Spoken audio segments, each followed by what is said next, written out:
The Colorado Buffaloes were an endangered species last week, having experienced their first loss in a year, thanks to a blocked kick and an incredible bounce the other way.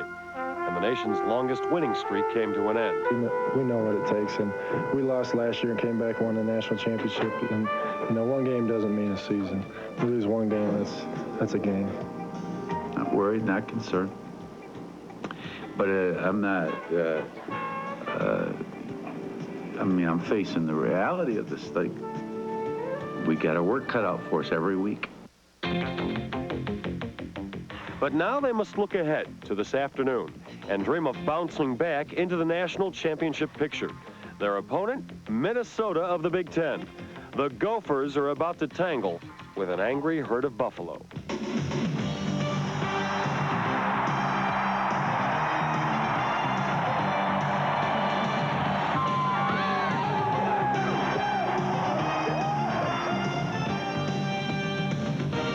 Channel 4 Sports presents CU Buffaloes football.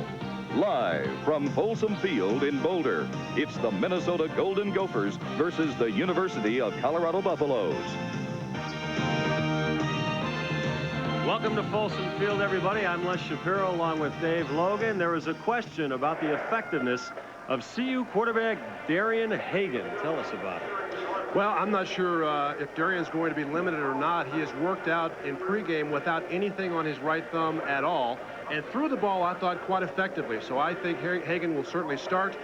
He'll play as long as he can. If he cannot go, Vance Joseph will be the next off the bench. There are going to be some changes in the CU starting lineup. Bill McCartney worried about his running game. Well, they made a change at tight end. Sean Embry in place of Sean Brown. Sean Brown, an excellent receiver, but I think McCartney feels like Embry will give him a better push on the offensive line. Embry, of course, the younger brother of former tight end John Embry. We'll wait and see as to his pass-catching abilities, but Sean Embry, a very good blocker up front. There will also be a change on the offensive line. One of the starters removed, replaced by Dolan Jackson. Well, speaking of Dolan Jackson and good blockers, here's a young man out of Manual High School, a redshirt freshman, 290 pounds. Bill McCartney feels like he is one of the future stars of this team. It's time to get a look. He replaces Roger Ivy at right guard. The Minnesota Golden Gophers come in here with a 1-0 record and a pretty good guy playing quarterback. His name is Markel Fleetwood. I think he is one of the more exciting players in the Big Ten. Last week, you see his numbers, 21 of 34 for 238 yards and a touchdown. He gives them great mobility at quarterback. He's not really a runner. He's a guy that will go back in the pocket, a one-back offense, and make people miss until he finds an open receiver. He does have an knack for buying some time, and he can throw the ball very accurately. Let's go down to the field right now, and our Mark McIntosh for more to preview this game. Thank you very much, Les. You know, it's a beautiful sunny day here in Boulder, but it's also very hot. They expect it to get up maybe into the mid-80s before the game is over. That means down here on this turf, it could be close to 100 degrees. That concerns the Minnesota coaches. Before they left Minneapolis, it was very cool. They're not used to this hot weather. That might be a factor. Other things to look for defensively, the Buffs blitzed J.J. Joe of Baylor last week 19 times. Expect more blitzing today against Fleetwood of Minnesota. Like Dave said, he's very active back there, and they feel the best way to contain him is to send a lot of people at him. Offensively for the Buffs, Kent Call will start at tailback. But watch out for second string Lamont Warren. He's a freshman out of Los Angeles. He's very fast, third fastest guy on the team. 6 foot, 185 pounds. He's a fairly big target, but he makes people miss him, and they want to see how he can do in the big time here today. So expect him to play a lot. Back up to you guys. Thanks, Mark. How do you think CU is going to come off their first loss of the year against Baylor last week? I think that'll be interesting to watch. They've got a very young team, and sometimes when you lose a tough game as they did last week, young guys tend to take longer to bounce back. Had they lost 38-6, I think it would be easier mentally to come back from that loss. But they lost in the last minute, and so I think it'll be interesting in the first couple of series to see how both sides of the football, defensively and offensively, play. Bill McCartney worked very hard this week, and his staff, of really getting these kids ready and jacking them back up because they were down after losing to Baylor. All right, CU comes into the game 1-1. Minnesota, as we said, 1-0, and we'll be right back with the kickoff.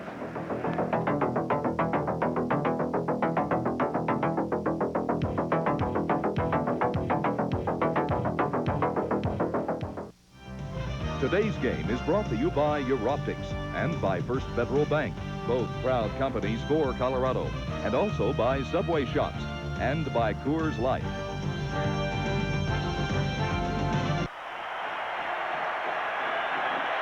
Ralphie is on the field leading the charge.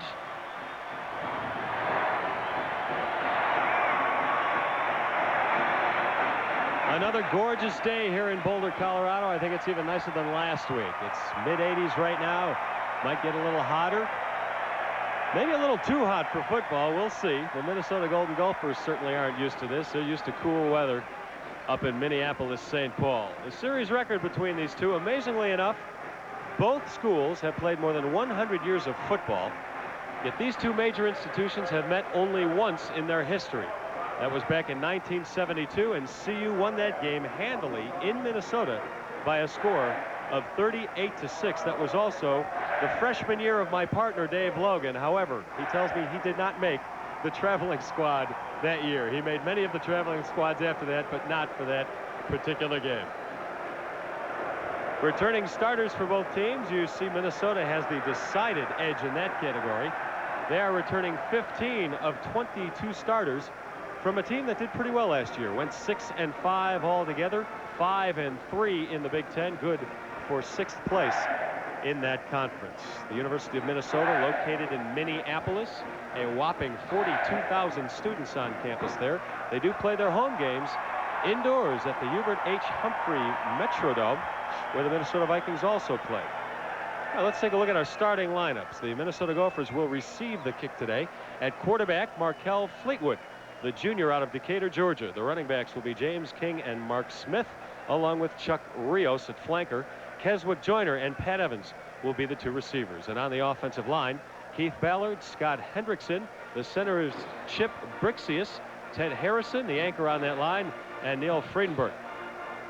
Starting on defense for the CU Buffaloes, the front line looks like this. Brian Dyatt, Joel Steed, the preseason All-American, Leonard Renfro at right tackle. The linebackers, and it's a good bunch. Chad Brown, Greg Beekert, who had 21 tackles last week against Baylor. John Knutson, the true freshman, will be starting at one linebacker spot in place of the injured Richard Fisher. Fisher out for the season. The defensive backfield, a hard-hitting bunch for the Buffaloes. Dion Figures, Ronnie Bradford, Eric Hamilton, and the anchor of the DBs, Greg Thomas. There's a good look at CU head coach Bill McCartney in his 10th year here at Folsom Field. His record 58, 47, and 2. The National Coach of the Year back in 1989. Kicking off for CU, that man, Mitch Berger, a strong leg. It's not unusual for Berger to put that ball out of the back of the end zone. And receiving for Minnesota, we've got a trio back there. And among them, Keswick Joyner and Chuck Rios. Also back there is number 79. And we'll get his name for you in a minute.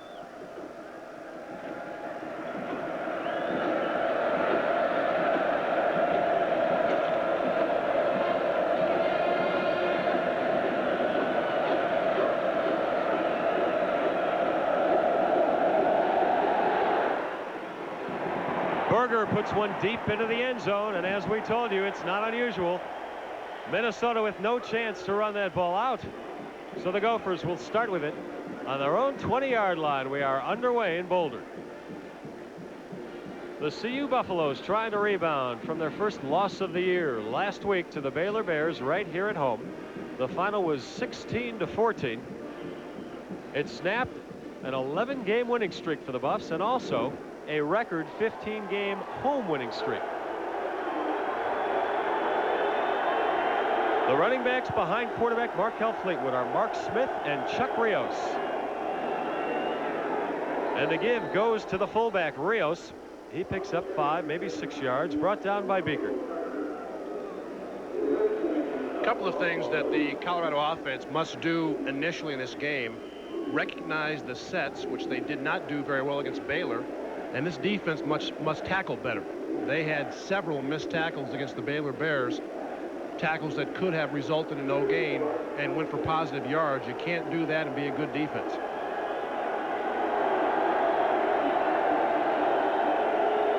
Fleetwood to throw. Complete to Rios. And he has the first down and a little more up to the 34-yard line before Ronnie Bradford brought him down. We've talked about Markel Fleetwood. Again, he is a quarterback that likes to drop straight back, survey the field, and yet he has quickness enough to make a lot of folks miss. This is just a slip screen. The fullback into the flat. Rios draws the lineman to him, dumps the ball, and good job by Rios here, ducking back inside. The block missed on Bradford, and yet the first down by the Gophers.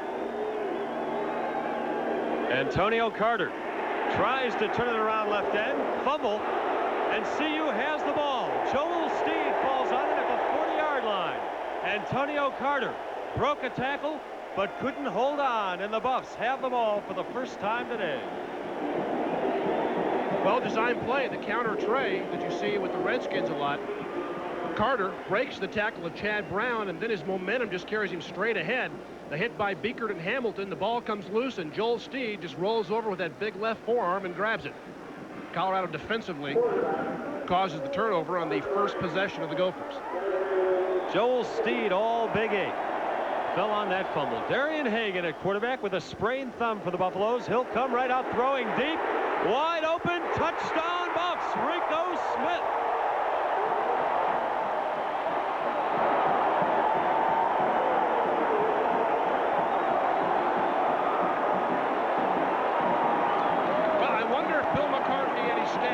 Anything from Grant Taff and the Baylor Bears from last week.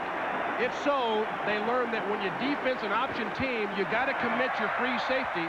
Watch number 1, the free safety of the Minnesota Golden Gophers, as he commits to the play action fake, and Rico Smith is to the post well behind everybody, similar to the play of 74 yards for Baylor last week.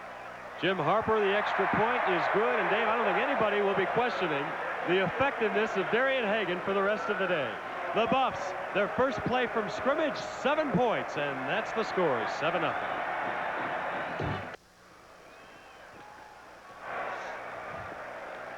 There you see the score, 7-0, Colorado. Only took one play. Joel Steed recovers the Minnesota fumble. In the very first play, Darian Hagan, sprained thumb and all, found Rico Smith in the end zone, a 40-yard touchdown pass. So once again, Mitch Berger will be kicking off.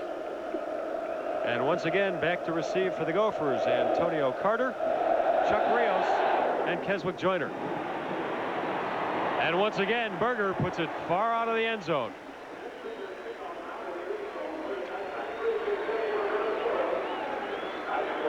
"40 yards in the first play from scrimmage. You see a great block there by James Hill as he allows Hagan to buy some time.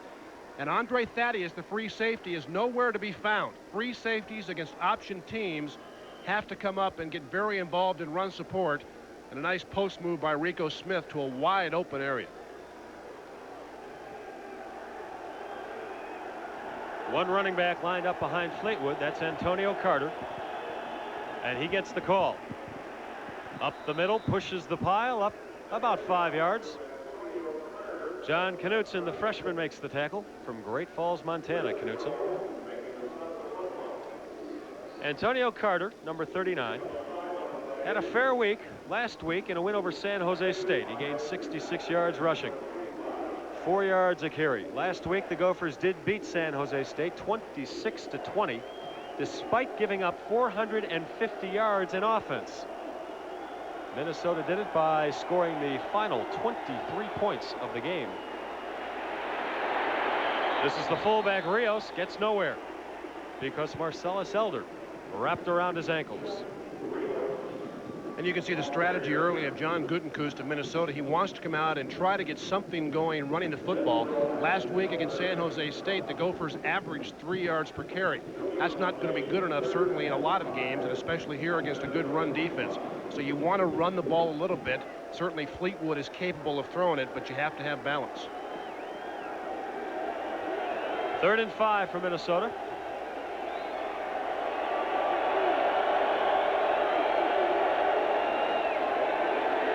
Fleetwood in the flat. And Rios gets first down yardage. Chris Hudson brought him down.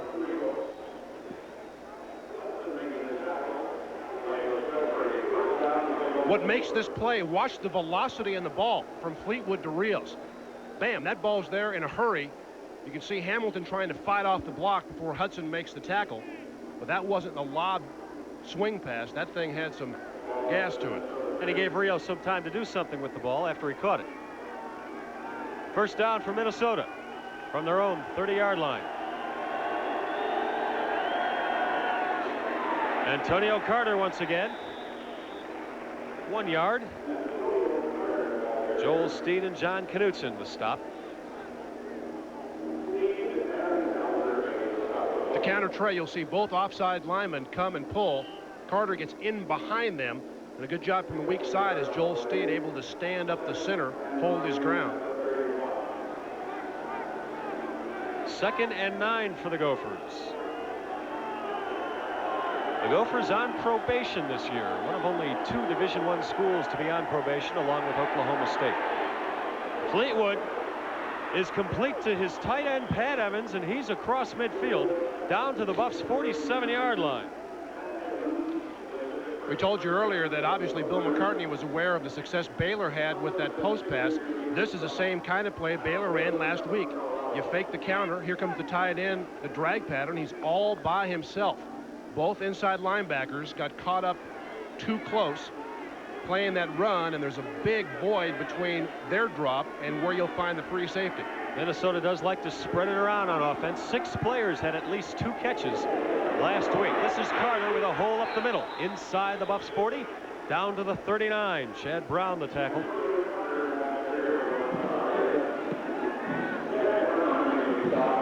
Pretty good job initially in the second drive by the Minnesota offensive line. You see a lot of black jerseys on the ground. Beaker gets cut there. The cutback by Hunter. Hendrickson, Ballard, Harrison did a nice job getting a good push and allowing that back to choose the correct hole. 2nd and 2 at the Buffs' 39-yard line. Full house backfield. This is the fullback, Rios, and he gets it inside the 30. Dion Figures finally brings him down. Minnesota blowing some holes in the Buffs' defensive line right now. When you get a nice mixture of run and pass, they've been able to do that in the second series. They have big, strong backs.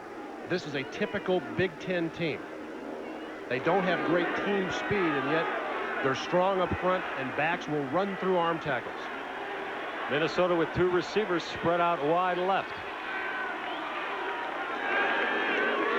But they give it to Carter, who has some room on the right side. A nice tackle by Dion Figures to save a possible 6 points right there.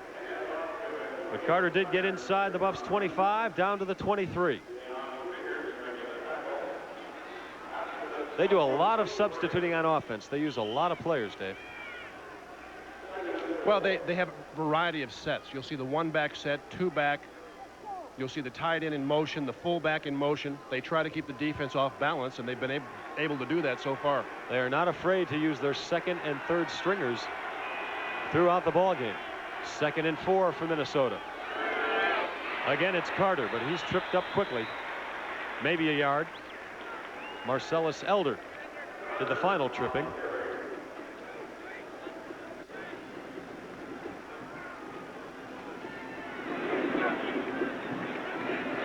Carter, the workhorse so far for the Gophers. From Columbus, Ohio.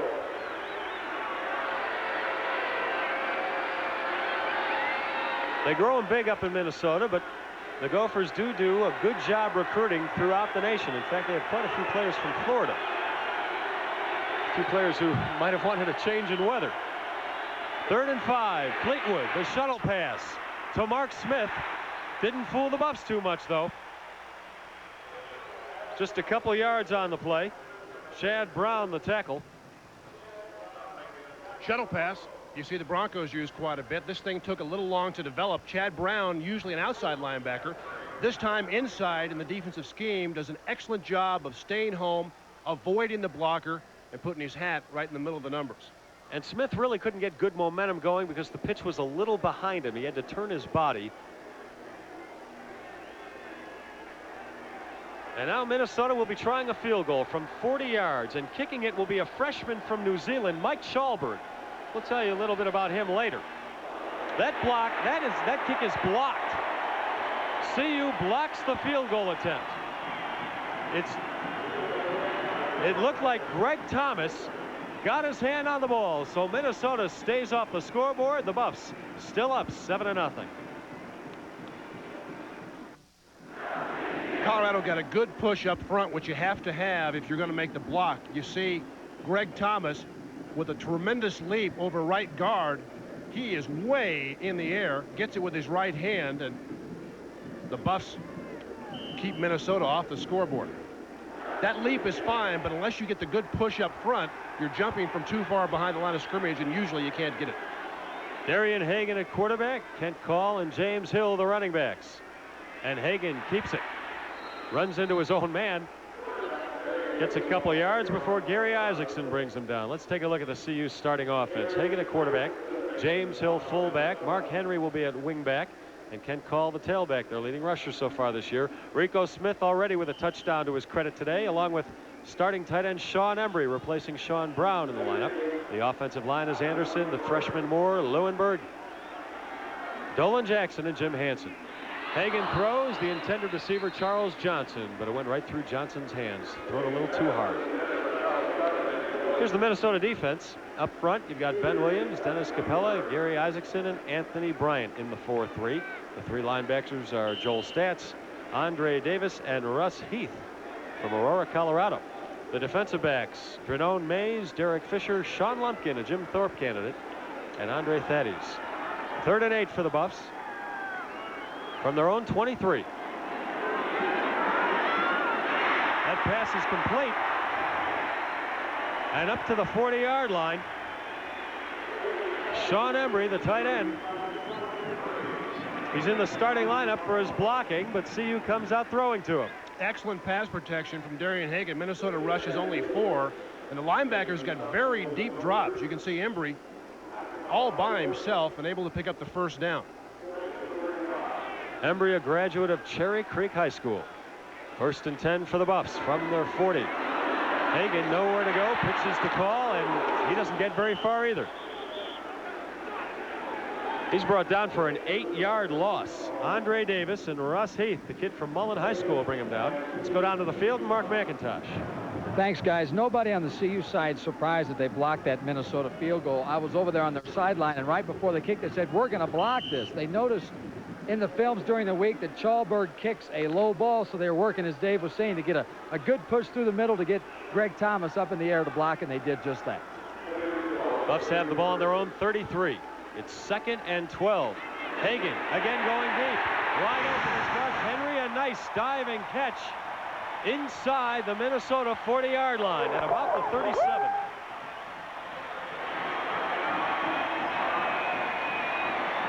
Well, this is just a fade route against 2 deep coverage. You're normally not going to be able to get this throw, but Derek Fisher does not engage Mark Henry, make him change his route, and this is a tremendous throw. Fisher did not get a bump on Henry, who circled outside, kept on going down the sideline, and a great catch by Mark Henry. 1st down, the give to James Hill. Bounces his way down to the 31. Call it a gain of 6. Andre Thaddeus the stop. Against this Minnesota defense, it's going to be hit and miss. You'll make some big plays, but you have to exercise patience. Minnesota defensively utilizing the same concept of the Steelers back in the 70s, the 4-3 tilt. You'll see that defensive tackle tilted to one side or the other of the offensive center. He tries to tie up 2 men and allow that middle linebacker to make a lot of plays. 2nd and 3. Hagan wide open over the middle. Mark Henry, touchdown. This is almost too easy.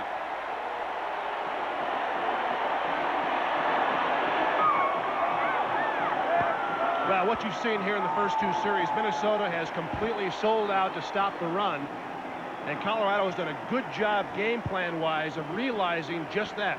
Mark Henry is in the slot, top of your screen. He will run straight down the field with nobody paying any attention to him. Straight down the hash, and Henry with a 30-yard touchdown catch, the 2nd of the day from Darian Hagan in terms of touchdown throws. Harper's extra point attempt. He's got it. And with 5:39 to go in just the first quarter, The Buffs 14. The Minnesota Gophers zip. That's Tom Gadd, the Minnesota defensive coordinator, having a little heart-to-heart with his Golden Gopher crew. They have given up 2 big plays here in the first quarter, and they've allowed Colorado to do exactly what they didn't want them to, regain their confidence, the confidence that had probably been lost last week against Baylor. With the 2 touchdown passes today, Darian Hagan moves into second on the all-time CU list for career touchdown passes thrown. He moves ahead of Gale Widener, and he is still behind Steve Hogan. And for the 3rd time today, Mitch Berger kicks the ball right through the end zone. Take a look at the touchdown throw. And again, the free safety in the middle of your screen, Andre Thaddeus, watch his head. He is playing Darian Hagan to the corner. By the time he realizes, uh-oh, Mark Henry runs right past him. And that's, again, a team that is trying to stop the run and paying no attention to the passing game. Well, you can hardly blame Minnesota for trying to stop the run when you consider all week long they've heard about Hagan's sprained thumb. And also last week, the Buffs did not throw the ball well against Baylor. A 14-0 CU lead. This is Antonio Carter for Minnesota. A gain of 4 yards. Chad Brown, the tackle. And this is a drive that obviously very important to Minnesota because they're in danger of falling out of this football game if they don't move down the field and put some sort of points on the board. Last time, pretty good drive. They had the field goal blocked. You want to generate some confidence of your own. You're already down 2 scores. If you're wondering, the odds makers have made CU a 16-point favorite in this game, and right now the odds makers look pretty smart. 2nd and 7 for the Gophers. Fleetwood to throw. Over the middle, incomplete. The intended receiver, Paul Hopewell, overthrown a bit. Markel Fleetwood, 6'1", 195-pound junior, out of Georgia. He was their offensive MVP last year. Threw for 1,200 yards. You might say, what's a kid from Georgia doing going to Minnesota to play football? Nobody recruited him as a quarterback except John Gutekunst. He said, hey, you come here, you'll play quarterback, and that's where Fleetwood went. I want to know what's a kid from Georgia doing throwing the ball so well. Down there, it's run, run, run. 3rd and 7. Fleetwood with pressure. Gets the ball off complete to Steve Cambrese. No, he drops the ball in his hands and right out. Incomplete. Ronnie Bradford gave him a shot to the back, and that, as much as anything, caused Cambrese to drop it. We talked about Fleetwood and his ability to scramble and buy some time. This is a tough throw. A little behind the tight end, and Bradford really jolts him. That's a tough catch, and one that I can guarantee you Steve Cambrese will remember. Minnesota punting for the first time today. Dean Kaufman doing duty. And Darian Hagan will try to return the line drive from his own 28. And brought down at his own 33. A return of 5 yards for Hagan. A total punt of 50 yards. This telecast is an exclusive presentation of KCNC and the National Broadcasting Company, as intended solely for the private use of our audience. Any rebroadcast or reproduction of this telecast without the expressed written consent of KCNC is prohibited.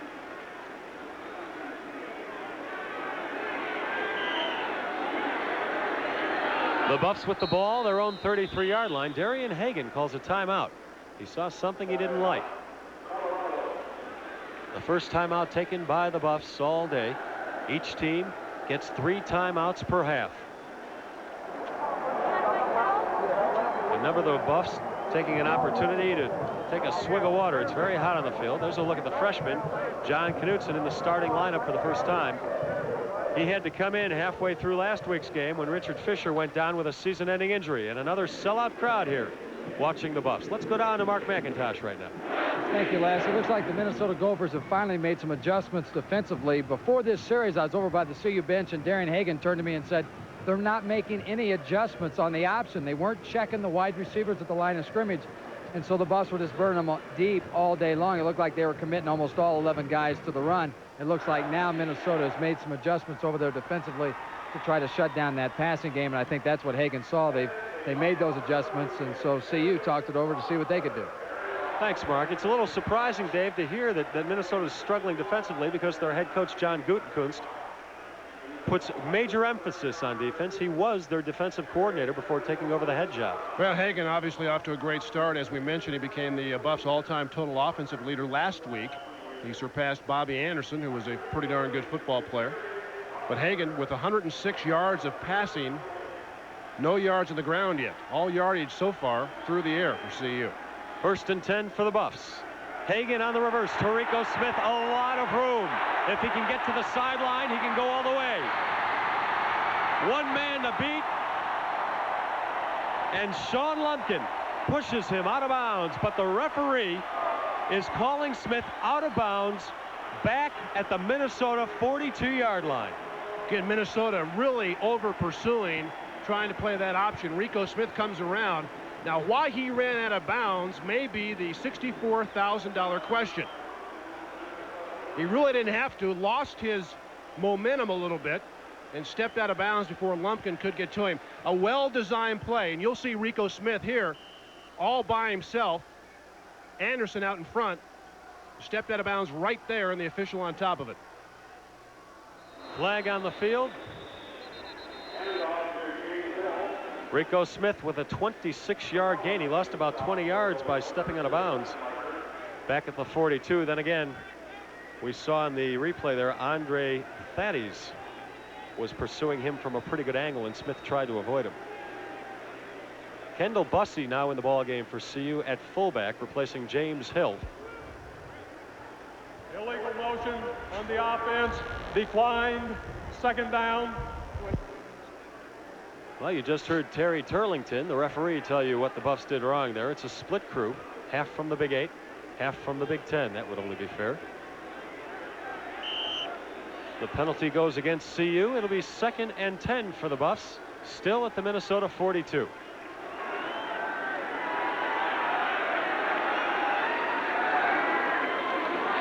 Hagan, the quick toss to Rico Smith inside the 40. Down to about the 37. Mark McIntosh has more from the field. Mark? Yeah, Kendall Bussey's in the ball game for James Hill. James is over here on the sidelines being looked at. It looks like he has injured his right ankle. Well, actually, he's hobbling, on the right ankle over there. And now Wayne Gersoff and Dave Burton, the team trainer, are taking a look at James Hill. We'll get over there and try to see what's wrong with the Buffs fullback. Thanks, Mark. And they would miss James Hill. He's got 94 yards rushing on the year so far. 3rd and 6 for the Buffs. That's Charles Johnson in motion. Hagan on the option. He will run it. Steps inside the 35, down to the 33. He'll be about a yard short of the 1st down, however. I think Darian Hagan made up his mind he was going to run this football almost from when he took it from Jay Lewinberg. Just a little short of 1st down, and although the crowd won't like this move, I think it's a good move. Get your field goal team on the field and give Jim Harper and your offensive line some confidence, because obviously after last week, they're probably short in that category. This will be a 50-yard field goal attempt from Jim Harper, and he's capable. He's got a long of 54 in his Buffs career. It's up. Is it accurate enough? Yes, a 50-yard field goal for Jim Harper.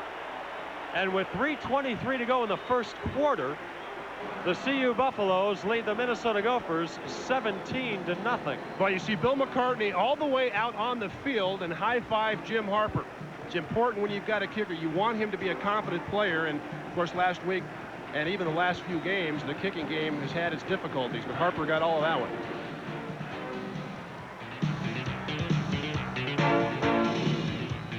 Buffs with a wealth of kickers again this year. Last year it was Harper and Tom Ruin, the punter. This year it's Harper still on field goals, and now Mitch Berger punting and kicking off, both with very strong legs.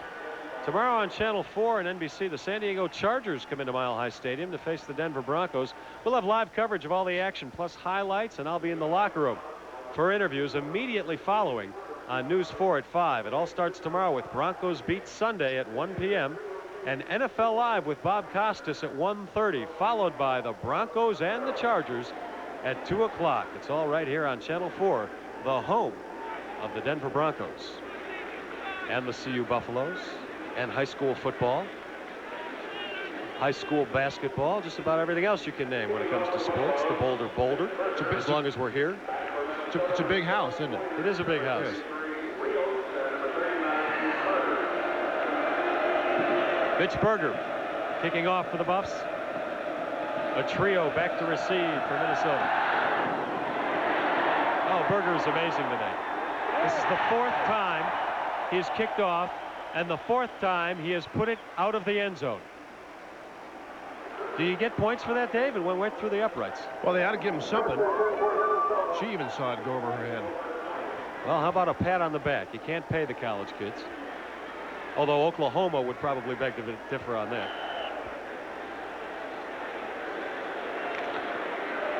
17-0 CU. I know I'm going to hear from Sooner fans on that one. 3:23 to go in the first quarter. They've already gone to the mailbox. This is Mark Smith turning the corner.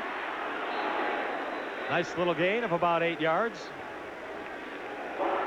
Dion Figures and Greg Thomas there to stop him.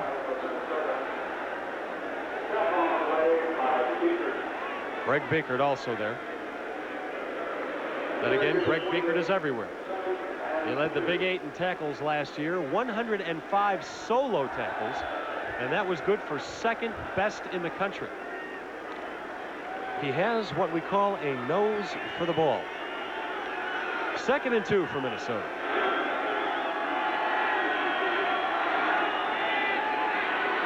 Again, Mark Smith, and again with some room.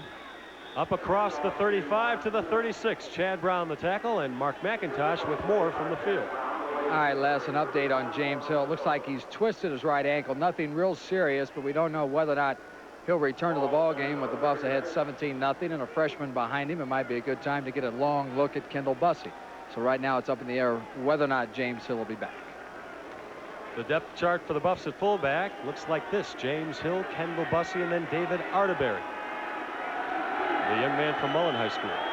But right now Minnesota has the ball. First down. Fleetwood overthrows his receiver.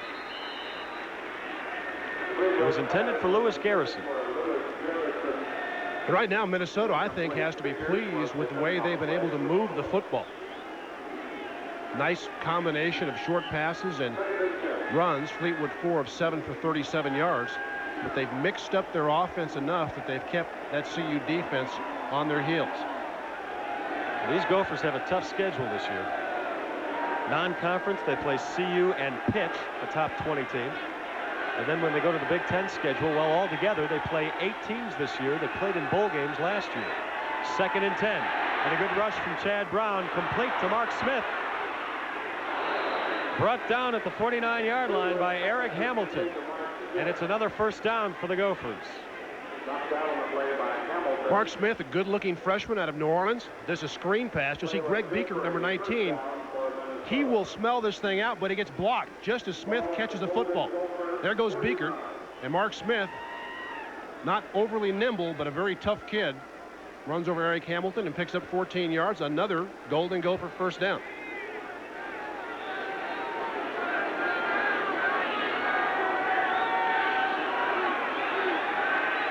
Under 2 minutes to go in the first quarter. The Buffs up 17-0. Antonio Carter across midfield, a gain of 6 down to the Buffs' 45-yard line. Eric Hamilton brings him down.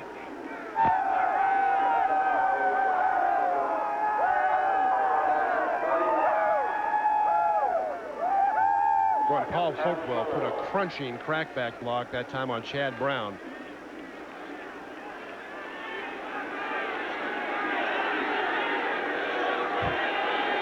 Second and 4 for Minnesota. It's Carter again. Down to the 36. Call it a gain of 9 and another first down. Dion Figures the tackle.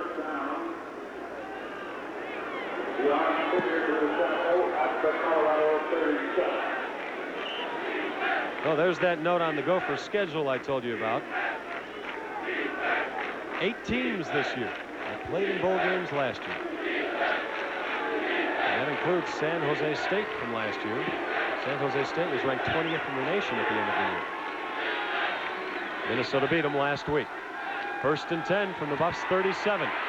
Fleetwood throws it away. Probably a smart move. His intended receiver was the running back Chuck Rios, and there was a host of Buffs surrounding Rios.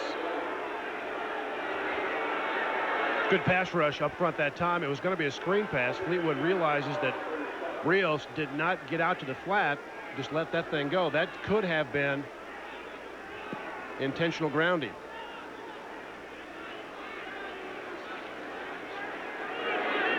Bill McCartney wanted that call, did not get it. So it's 2nd and 10 for Minnesota. This is Rios down to the 30. A gain of 7, but short of the 1st down.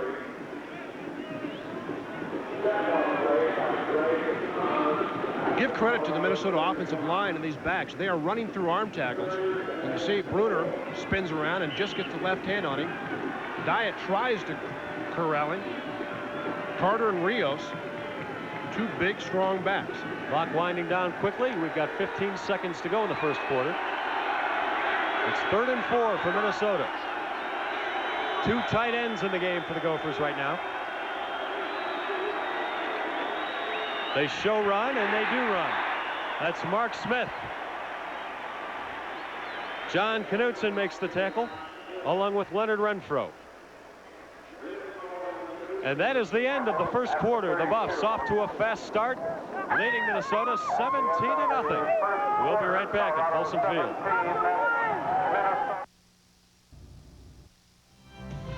Today's game is brought to you by Grease Monkey, by Samsonite, and by State Farm Insurance. All proud companies for Colorado. And also by Subway Shops and by Coors Light. It's going to wake up. There you see it. The 1st quarter just ended. The CU Buffs with a 17-0 lead over Minnesota. And here's some 1st quarter stats for you. Well, Colorado's made several big plays. That's why they're ahead 17-0. But Minnesota with 129 yards of total offense. The Buffs 147. The Gophers 79 yards on the ground. And that's something that I'm sure Bill McCartney is not pleased with. Baylor able to generate a lot of yardage with the option attack. But Minnesota not really known as a ground-oriented team. And yet they've been able to, again, keep CU defensively guessing as to what they're going to do. The total yardage fairly close. The difference, 2 big pass plays by the Buffs. The first one from Darian Hagan to Rico Smith. The second one from Hagan to Mark Henry, both for touchdowns. Mike Schallberg in the game for a 50-yard field goal attempt for Minnesota. It's long enough, but it is wide to the right. Schallberg with a very strong leg, but not quite accurate enough. So Minnesota still not on the board, and the Buffs will take over. Mark McIntosh with another piece of news from the field. Mark? Thank you, Les. You know, John Knutson, the Buffs freshman linebacker, made a nice stop to set up that field goal attempt that was wide right. And I was talking to Knutson this week at practice, and he said, you know, last week when he had to replace Rich Fisher, his teammates were fantastic. You know, a young freshman, sometimes it's tough to gain acceptance. But the minute he went on the field, he was getting a lot of encouragement from his ball players, his teammates, and it made him feel a lot more comfortable, and he did well last week with 9 tackles. Back upstairs. All right, Buffs with the ball, 1st and 10 from their own 32. They try it up the middle. Nowhere. Gary Isaacson and Andre Davis make the stop. Kendall Bussey, the carry for the Buffs. Bill McCartney said Bussey is really starting to come on and understand the offense much better this week.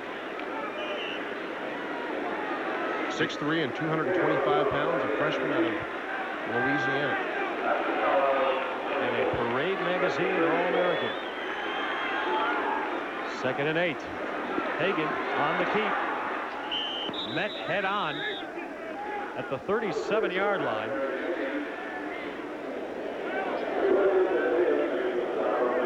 By Ben Williams and Andre Davis.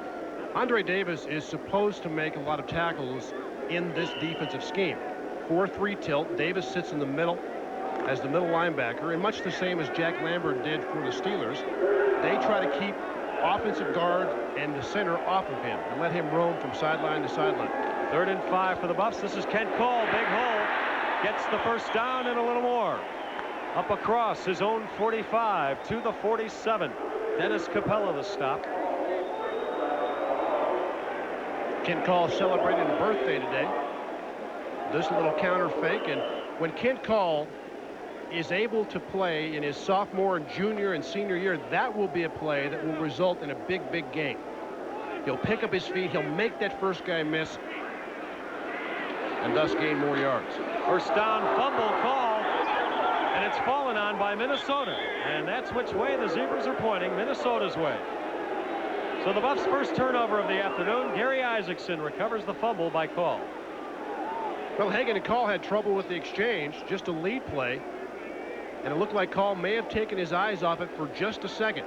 Sometimes if that ball is placed a little too high, it's tough for the running back, but you can see that is below the number. And that's one that Kent Call may have been watching what was happening up front and not watching the football or not feeling the ball. You really don't look at the football, but you can feel it when it's placed in your midsection.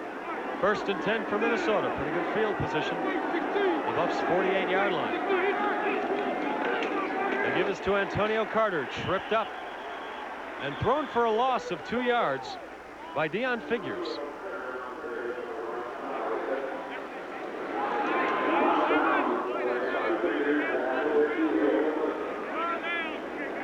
Another sellout crowd. The only game not sold out this year at Folsom Field is the game November 16th against the Kansas Jayhawks. So if you want tickets, call the ticket office here at Folsom Field.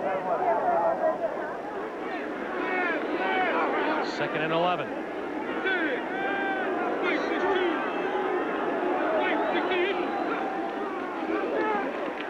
Fleetwood with a pitch straight out of bounds. Nothing worked on that play, and there's a flag on the field.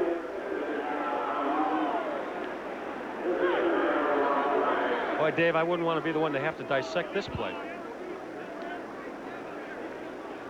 Well, we'll find out what it is. Offsides against the CU defense. Colorado with a much better job here of playing the option quarterback. Remember J.J. Jobe last week, the ball fake. Woolfolk takes him. Rios just can't catch up to the football. The first fake up the middle to the fullback was not done very well, and after that it was like a house of cards falling down. Offside. However, on the defense. 2nd down. there is a penalty against the Buffs. Minnesota does get some yardage out of that play. The ball on the Buffs' 45-yard line, and it is 2nd and 6 for Minnesota. I formation lead or play action pass usually is what Minnesota does.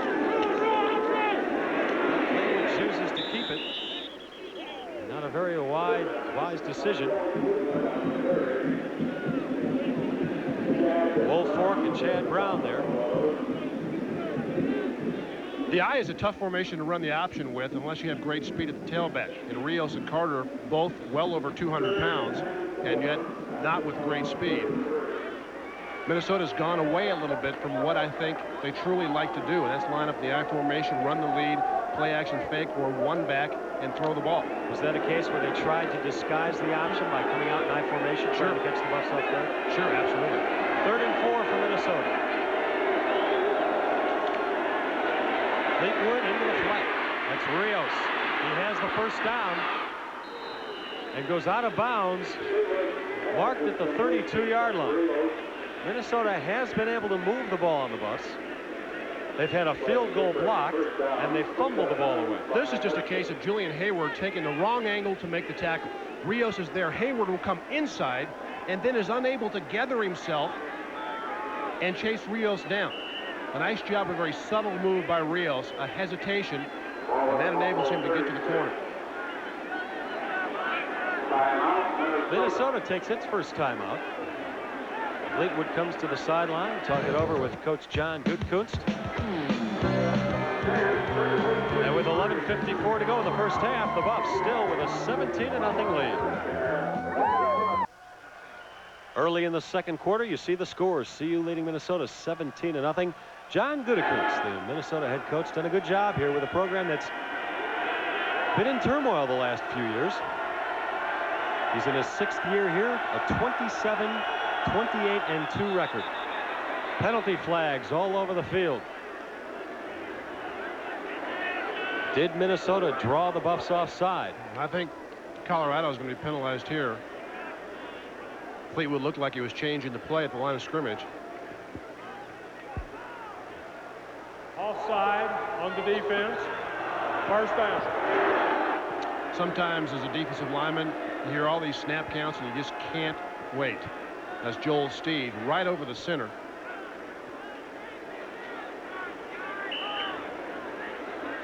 So Minnesota on the Buffs' 27-yard line with a 1st and 5.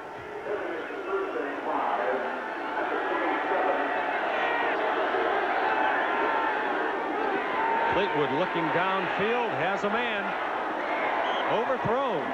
The intended receiver was flanker John Lewis. Greg Thomas was on the coverage there.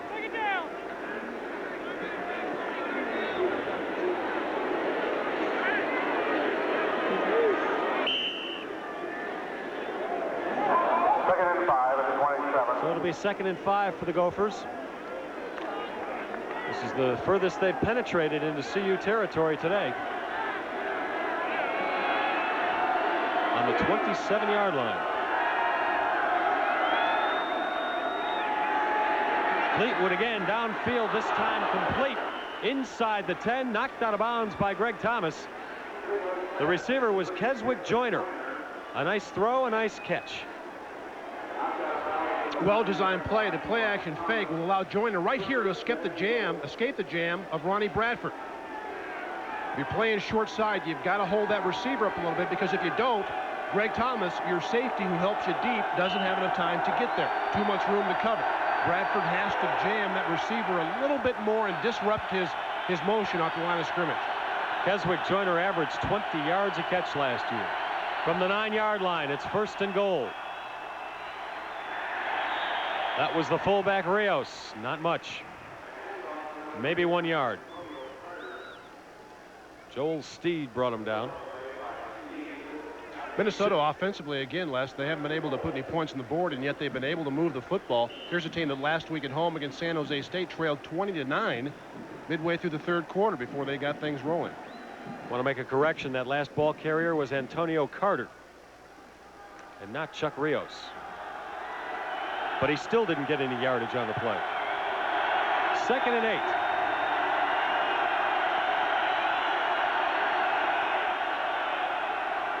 That's Rios, and he is met head on and thrown for a 1-yard loss by Leonard Renfro.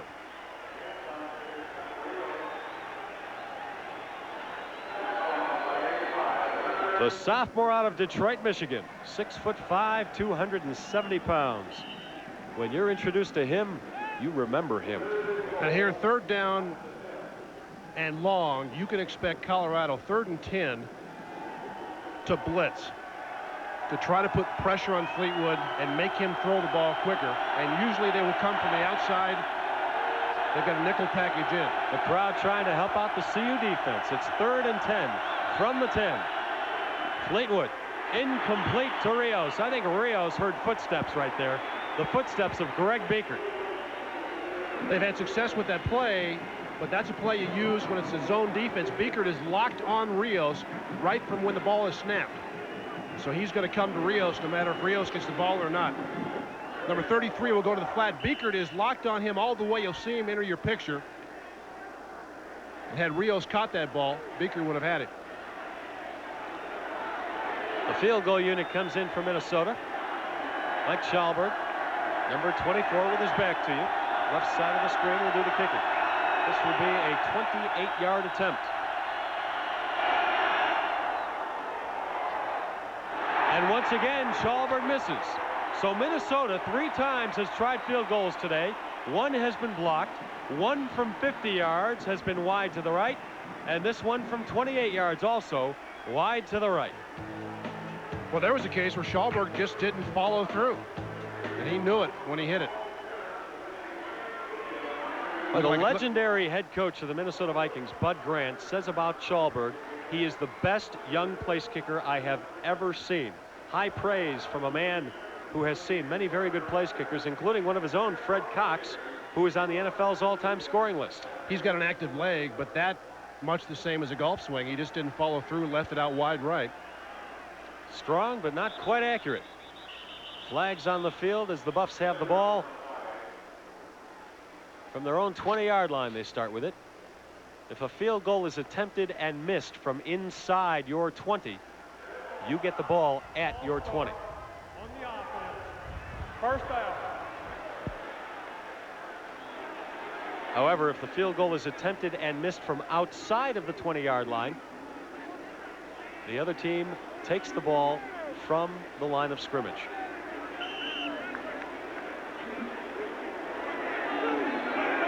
So that sets the Buffs back 5 yards. The penalty does. It's 1st and 15 from their own 15. Darian Hagan back to the 20 and the original line of scrimmage. Andre Davis and Joel Statz, the two Minnesota linebackers, make the stop. This, I think, a play that indicates why Darian Hagan is going to stay a quarterback and not go to tailback, although I think he could play there. But Hagan is a threat even when they want to go back and throw the ball. This play looked like a designed quarterback draw. But Hagan, when he goes back to throw it, can always pull the ball down. And you want the football in the hands of your most prolific player offensively as many times as you can. That's Darian Hagan, and that's why he's playing quarterback. I want to ask you about the possibility of Hagan going back to tailback a little later in the game. Meanwhile, Hagan to throw, and it's complete to Sean Brown, and Brown has the first down up at the 39-yard line. And this gives me a good opportunity to ask you about it. Don't you think it's too late? There's a lot of debate. Should Hagan stay a quarterback or be moved to tailback? Don't you think it's a little too late to make a senior like him into a tailback? I think he could play, but again, as I mentioned before, the reason he's there, he's so versatile, and he's got the ball in his hands more times than a tailback would. Good throw there as Brown finds the soft spot, hooks up, and Hagan right on the money. 1st and 10. Hagan, with a little bit of pressure, escapes it and gets the ball. Wide open is Lamont Warren. Down to the Minnesota 34-yard line. Lamont Warren, the freshman out of Inglewood, California. And this is what I mean. A senior quarterback can do these things. A young quarterback might panic. He avoids the initial rush, has a chance to run, and yet looks downfield, has the presence to look for a receiver. Lamont Warren just finds a good soft spot, makes the nice catch, and we'll see a lot of this youngster in the next few years at running back. He's a tailback now, and Bill McCartney said he has come on the last couple of weeks. Good speed, moved up to second string just this week. He's worked very well in practice and rewarded. And this is Warren running the ball down to the 30, calling a gain of 4. We've got 8:30 to go in the first half. CU leading 17-0.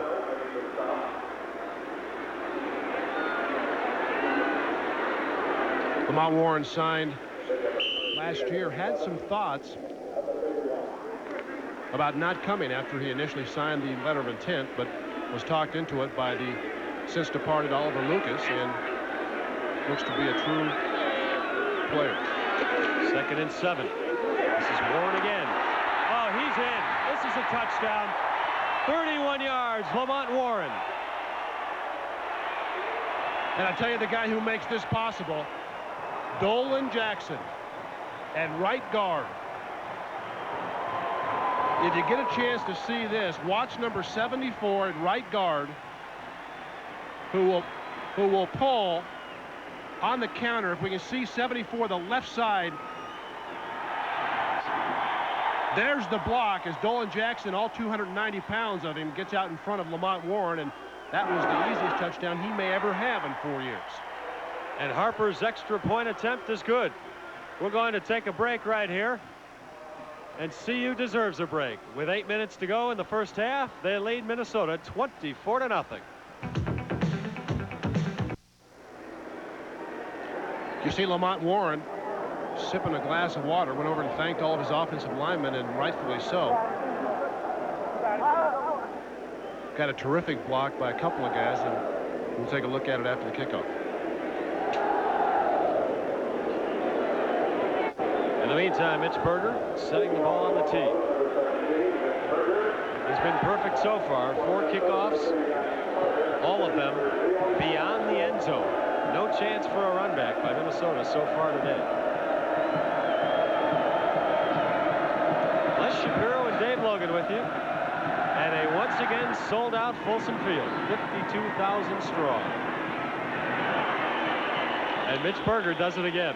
How many times can you say it? Watching his kickoffs, try to decide which way the wind is blowing. Take a look at the Lamont Warren touchdown run. The right guard, Dolan Jackson, number 74, will pull, along with Craig Anderson, the right tackle. Jackson gets a smashing block in the corner, Derek Fisher, and Lamont Warren is home free. Derek Fisher, number 13, you'll have a look at what he sees. Here comes Dolan Jackson and Craig Anderson. Bam! About 700 pounds worth in front of Lamont Warren.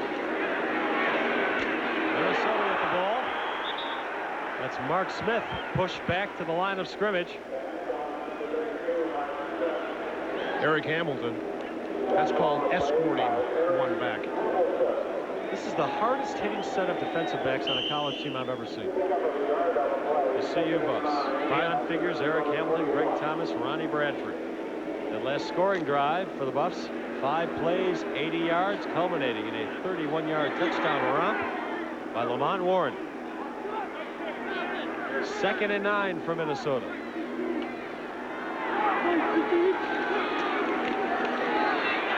Fleetwood, a lot of time. Throws the ball out of bounds. He heard Ronnie Wolford coming right behind him.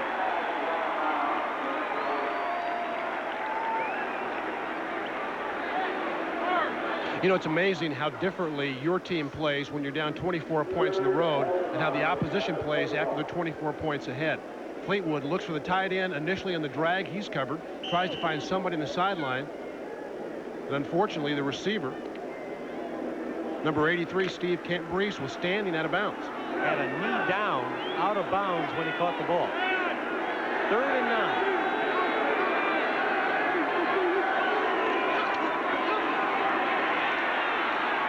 Fleetwood, a strong throw up the middle. But a couple yards away from the intended receiver, Omar Douglas, and Minnesota in another punting situation. Speaking of punting, did you see the statistic where Nebraska in its first 2 games has not had to punt the ball? Mike Sticky, their punter, has not been on the field. That is amazing. Dean Kaufman to punt for Minnesota. Back to receive it, Darian Hagan for the Buffs. Fumbles the snap, gets off a low kick. He's lucky he got it off. Hagan fields it at his own 35. And returns it approximately 10 yards to his own 45. A 45-yard kick, and you need to give Dean Kaufman a lot of credit. He fumbled the snap, but still was able to get it off. And Hagan with a 10-yard return. Sunday nights are your sports night here on Channel 4. Immediately following the news at 10 o'clock, as we take a look at the replay of the punt. Well, why don't you talk about that, and then I'll go back to the promotion. Self-explanatory. Ball dropped. Once the ball hits the turf, that punter is live. You can take a crack at him, and he was just fortunate to get the kick off. I'll be real frank with you folks. We're going to can the promotion until a little later here because we're back to live action. Lamont Warren up the middle for a couple of yards. The Buffs have a new quarterback in. That is Vance Joseph, the sophomore out of Marrero, Louisiana. You have to wonder here if there's something wrong with Darian Hagan's thumb, which he sprained during the week, or if Bill McCartney figures I have a 24-0 lead, I'm going to save Darian a little here. I think rather than that, you want to get Vance Joseph work because Hagan takes a lot of shots, and if something should happen, here's the youngster that has to make this offense go. And that youngster gets it up to the 50-yard line on the keeper, a gain of 4 yards. Andy Cradaville, the tackle. His brother Mickey Joseph lost his starting position at Nebraska, at least temporarily. Keith McCant is the Husker starting quarterback. Mickey lost his job at Nebraska because he didn't throw the ball very well, but his brother does throw it nicely.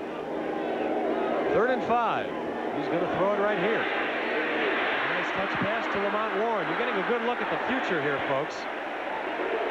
Across midfield, down to the Minnesota 44-yard line. That's a first down for the Buffs. Well, Bill McCartney said this week that this was a good time to be getting his Buffs because they were wounded coming off a loss to Baylor, and they better get them this year if they're going to get them. Lamont Warren, a freshman. Vance Joseph, a sophomore. Dolan Jackson, a freshman. They've got a lot of young talent that's only going to get better in the next few years in Boulder. Vance Joseph on the option. It's maybe a yard. Andy Cradaville brings him down. Let's go down to the field. Mark McIntosh. Mark? All right, guys, Darian Hagan is just fine. Like David mentioned, they're just giving Vance Joseph a little work. One other injury to report. You might notice at right tackle is Derek West. Jim Hansen has missed the last 2 series for the Buffs. He was stung by a bee earlier in the ball game. He is allergic to bee stings, so I don't know if Hansen will be back. Allergic to bee stings. That's not too swell. Vance Joseph over the middle. Complete. Across the inside the 35 to Mark Henry, down to the 32-yard line. Mark Henry, the walk-on, playing wingback, makes a nice adjustment on this throw. Vance Joseph with the play action. Ball a little bit behind him, and that can be a very difficult catch from time to time. Mark Henry's 3rd catch on the afternoon. In all of your years playing football, did anybody ever get stung by a bee on the field and have to come out of the game? Not that I can remember. I can just tell you I didn't. Lamont Warren up the middle, pushed back, but he'll get forward progress down to the 30-yard line, a gain of 2. Gary Isaacson and Dennis Capella do the pushing back. Minnesota sideline, that's a somber lot right now, down 24-0, and we're still in the first half. 4:10 to go. And there's a happier lot, the CU cheerleaders.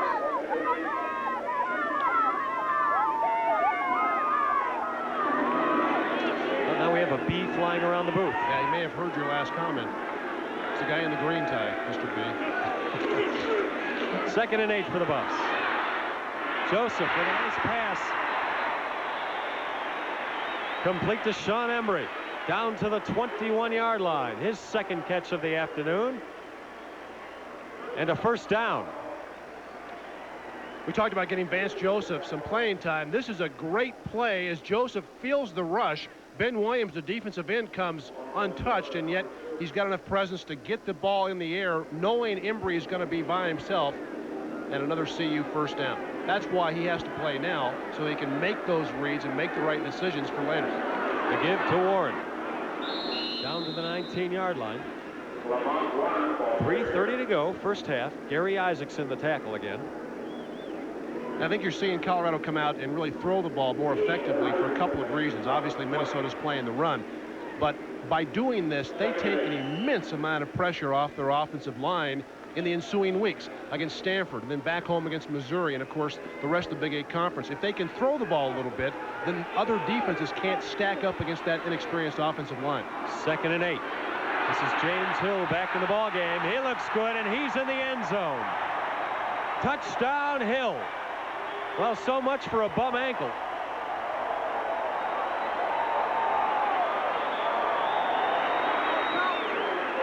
We told you last week that James Hill is a tailback in a fullback's body. He thinks like a tailback.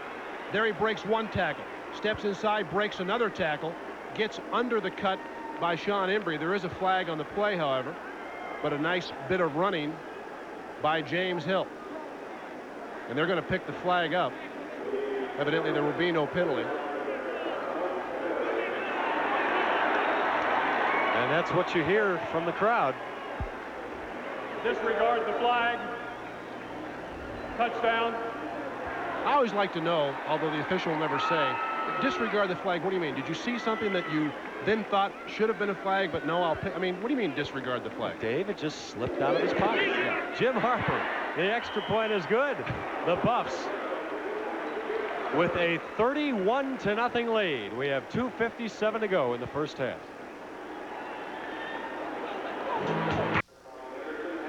Andre Davis, the middle linebacker, may be the best defensive player that Minnesota has. You'll see him the right side. He is completely free and has James Hill in the hole.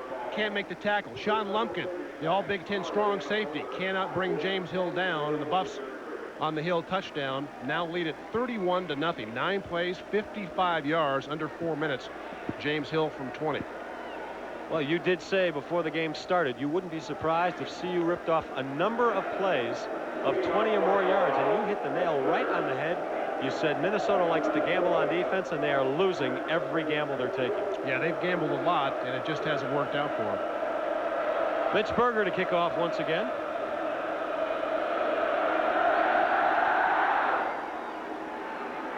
Well, this time, if Minnesota wants, a chance to return. But instead, 1 yard deep. Chuck Rios decides the prudent thing to do would be to stay right there and take the ball out to the 20-yard line. The first time all day Mitch Berger even gave Minnesota a chance to return a kickoff. He's been a busy man. The Buffs with a 31-0 lead. 2:57 to go in the first half.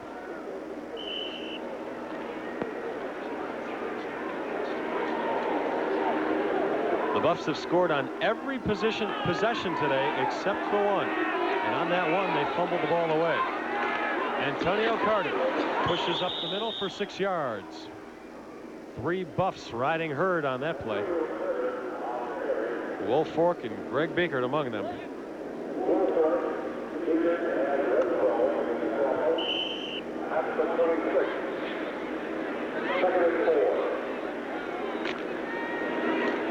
Second and 4.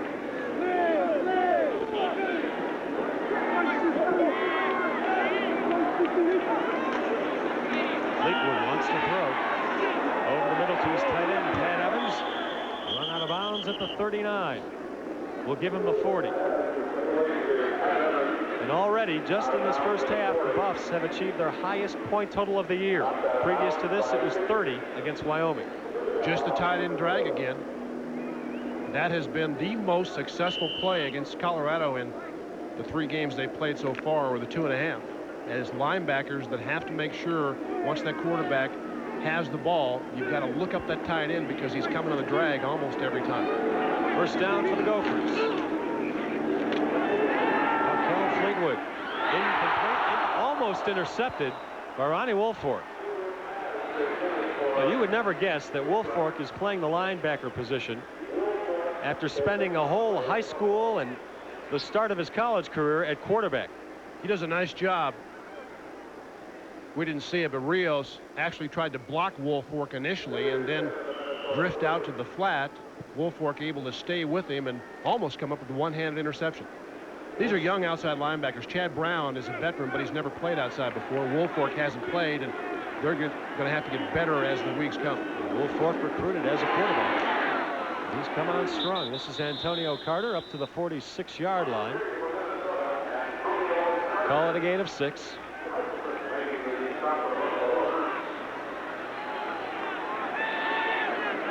Less than 2 minutes to go in the first half.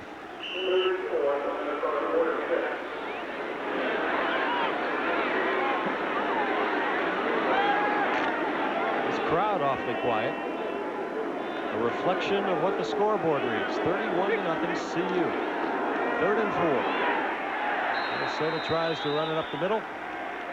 They'll be short of the first down by a couple yards. And the quarterback Fleetwood wants a timeout.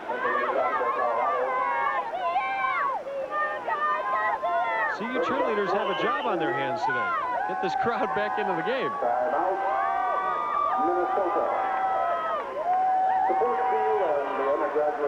All right, let's try that promo again, Dave, okay? Sunday nights are your sports night here on Channel 4.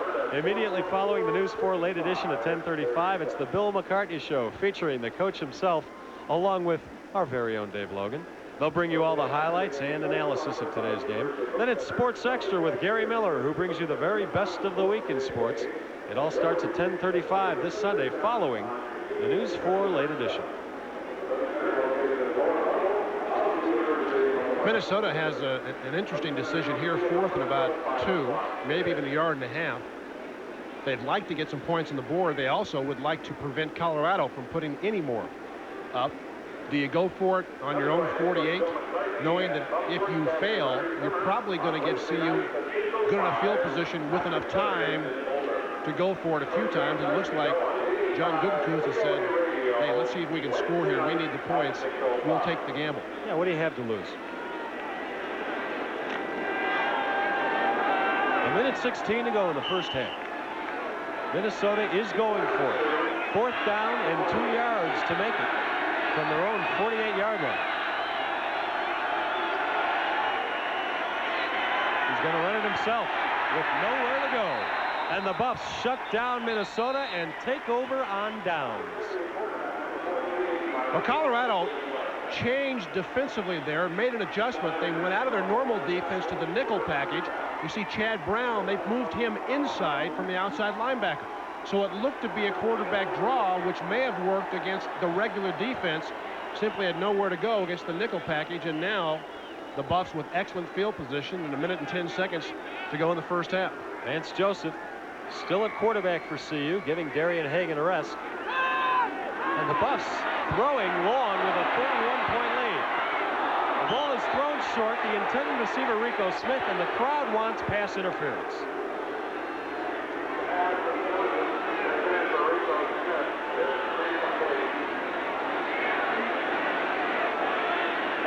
But won't get it, I might add.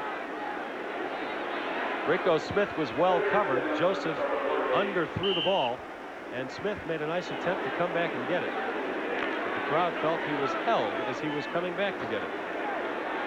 Buffs defense has allowed only 3 touchdowns in the last 16 quarters of play. That's a pretty good defense. 2nd and 10. Throwing again. Incomplete. Chad Brown playing offense. Am I seeing this correctly? Number 34? No, you are not. That is Kendall Bussey, the big fullback. Vance Joseph has a wide open Christian Faria in the middle of the field, but went to Kendall Bussey in the sideline. They wanted pass interference there. That was close. I have to apologize for that last call. Chad Brown, the linebacker, also wears 34. This is Kent Call, run out of bounds. And a flag will be thrown. Looks like a late hit on call.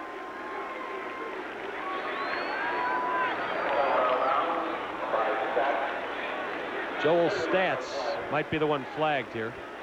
McCall's going to be run out of bounds well before first down yardage is made, and Stats right there just has to let him go. But instead kind of flings him to the ground. That's really not much of a call, and yet it was penalized. Dead ball, personal foul on the defense, first down. Joel Stats, senior linebacker, 6'2" and 231 pounds. It's a frustrated defense right now. It's a defense that came into the game thinking they could really handle the CU offense. An offense that was young and experienced, did not play well against Baylor. But they have played exceedingly well here in the first half, and they have completely dominated this game. 54 seconds to go in the first half. 2 wideouts. Rico Smith and Mark Henry, and Vance Joseph is looking for one of them. He's got Henry, who might get into the end zone. Down to the 2-yard line before he's run out of bounds by Sean Lumpkin. Mark Henry with 4 catches on the day so far, including 2 biggies. What you're seeing here is more of a message to Stanford, really, than something from Minnesota. The Gophers don't have great team speed, and this shows. Henry, just a simple crossing pattern, and he is running away from people, except Sean Lumpkin, who knocks him out about the 2-yard line. This will give Stanford much more to prepare for next week as the Buffs play the Cardinal in Palo Alto. First and goal from the 2. The pitch to a wide open Kent Call. Touchdown, CU. Call has scored a touchdown in each of the first 3 games for the Buffs.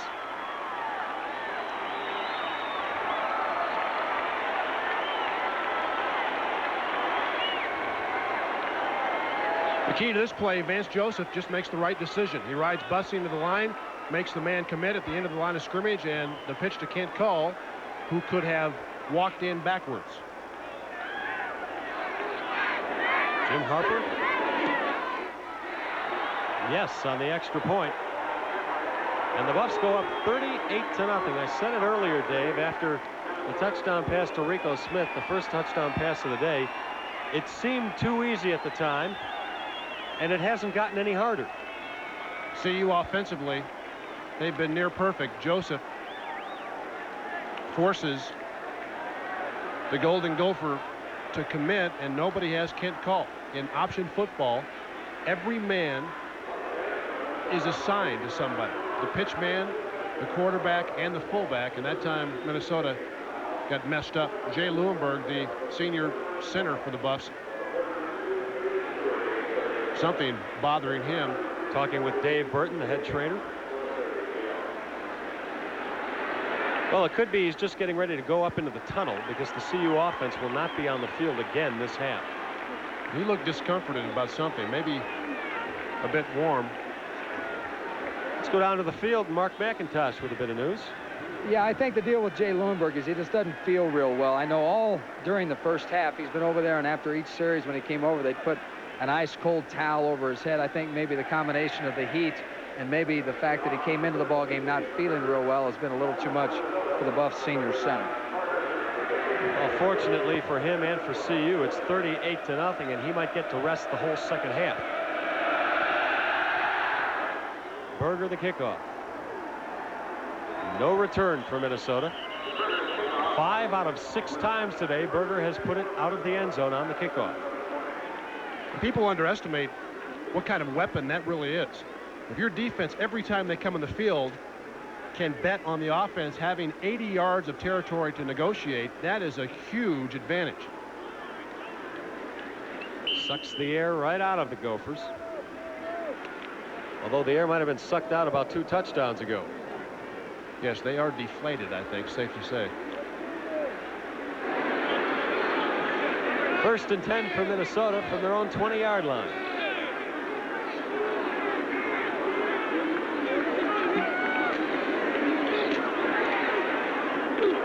Pass intended for Cam Brees, broken up by Greg Biekert.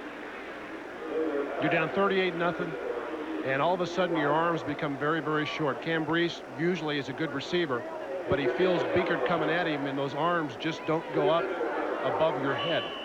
Therefore, you can't catch it. 215 yards of passing for the Buffs, and 122 yards of rushing. I would imagine right now both teams saying to themselves, do we really have to play the second half? I think enough was proven in the first half so far. Fleetwood. Complete to Lewis Garrison at the 28-yard line. And I think Chad Brown has just picked up an unsportsmanlike penalty as he pushed number 39, Hunter. Good throw here by Fleetwood, and an excellent catch. Terrific catch. That would have been good in the NFL as both feet got in.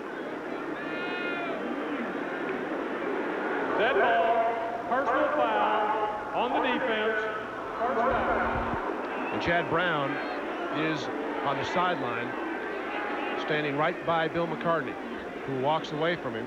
Brown got into it with Antonio Carter, the fullback, and exchanged a couple of shoves. Now McCartney calls over the official and asks who was it. And unfortunately for Chad, they will tell him. This will also give Minnesota a first down.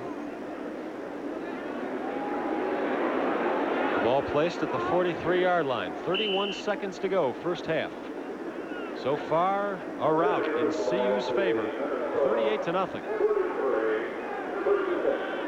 Colorado 4 penalties, the Golden Gophers only 1. Been a pretty good play first half. From a penalty standpoint, anyway. Fleetwood pushed up to the 48-yard line. Call it the 49. A gain of 6. Clock winding down. 15 seconds to go in the half.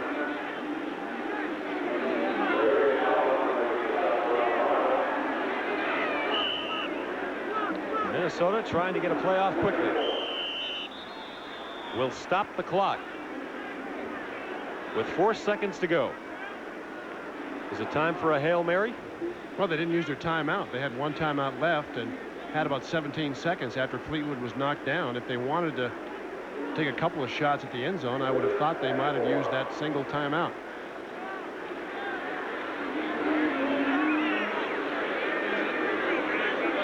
John Gutekunst and the rest of the Minnesota staff talking it over with the quarterback.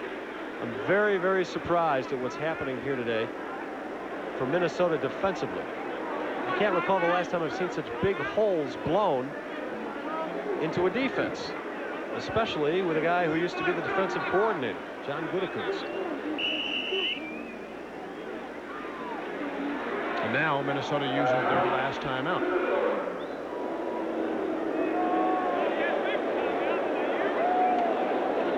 Has to be a frustrating day for Fleetwood.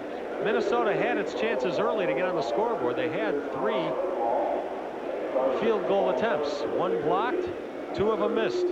Be sure to join Dan Reeves and me each Monday evening at 6:30 for the Dan Reeves Show. We'll take a look back at the San Diego game with highlights and analysis from the coach, along with some very special interviews. That's the Dan Reeves Show, Mondays at 6:30 right here on Channel 4, the home of the Broncos.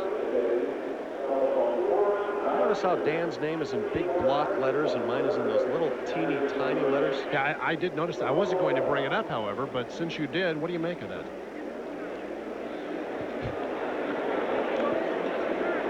Well, it is the Dan Reeves Show. That's what I thought. 4 seconds to go. Minnesota will have time to get off 1 play. And CU has brought in a number of defensive backs, and they're lined up back at the 20-yard line because they expect Minnesota to throw the ball long and deep into the end zone. Fleetwood dumps it off to Antonio Carter. Run out of bounds at the 35, but it doesn't matter because that is the end of the first half. CU leads it 38-0. A nice hand for the Buffs as they run off the field into the locker room. Not a whole lot you can say except, boys, keep it up. All right, Mark McIntosh on the field right now with Minnesota head coach John Gutekunst. Mark. Thank you very much, Les. I know you didn't like coming in or having to play CU after they lost to Baylor, and you're proven to be very correct. Oh, very embarrassed. We just no discipline in the secondary, killing us with the play-action game, and when that happens, then everything goes bad. Offensively, you moved the ball pretty well. We've been moving the ball real well until you get to this point where they can play one thing. So it's been a long half, but we'll try to regroup and give you a game. Thank you. John Gutekunst, Minnesota coach. They're trailing 38-0. Les, back to you. Boy, Goody, very honest, very disappointed in his defense today. Let's take a break. 38-0. CU at the half.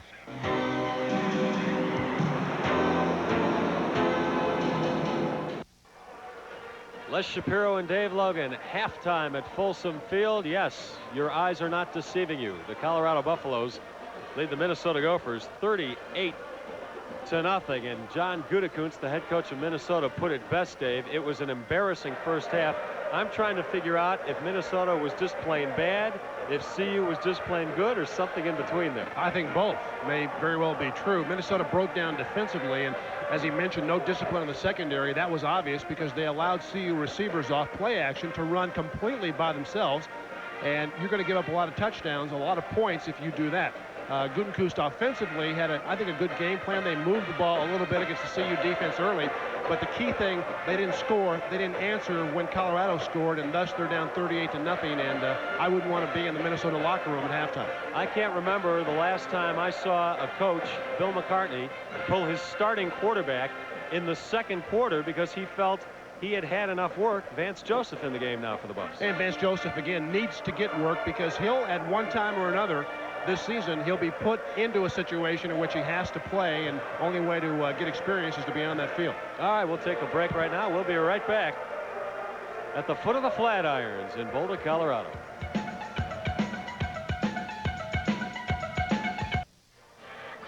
There's your halftime score. CU romping over the Minnesota Gophers. Right now, let's go to the field. Mark McIntosh has a special guest. Thank you very much, Les. Buff fans will notice this guy, recognize him, basketball coach Joe Harrington. And I know, Joe, you wouldn't mind running up 38 points in the first half of your ball game. That's quite a lead. I like it. This is a great day, and I thought it was important for those guys to come back this week and have a great game, and this is turning out just right. Let's talk about your ball club. You've got some big shoes to fill this year. Sean Vandiver and Stevie Wise are gone. I think that's our biggest thing. We've got to find some guys that can score. We're going to lean a lot heavily on James Hunter and Billy Law and Randy Robinson from last year. You're right in the middle of recruiting season. What are you looking for? I think we need to have another good recruiting year like last year. Some really solid high school players and possibly a junior college player that can come in and give us some help. I would think you got to find a center, right? You got to find somebody to replace Sean's points. Well, true. Poncho Hodges is there, and he'll be good. And we got another transfer, Ted Allen, sitting out this year. So I think this year's team is going to be an exciting team to watch. Much quicker, much more exciting in terms of our defense and size. All right, Joe Harrington, good luck this year. I guess we're going to ask you one more thing. You were talking about Sean Vandiver earlier. He snubbed the Golden State Warriors, went over to Italy, and I guess he's doing pretty well. He's averaging close to 30 a game. He's had some one game in the 40s, so he's having a great start over there. When do you guys start up practice? About a month, 3 weeks from now, October 15th. I'm looking forward to it. Your non-conference schedule this year is pretty tough. Tell us about it. It is. We play North Carolina on the road.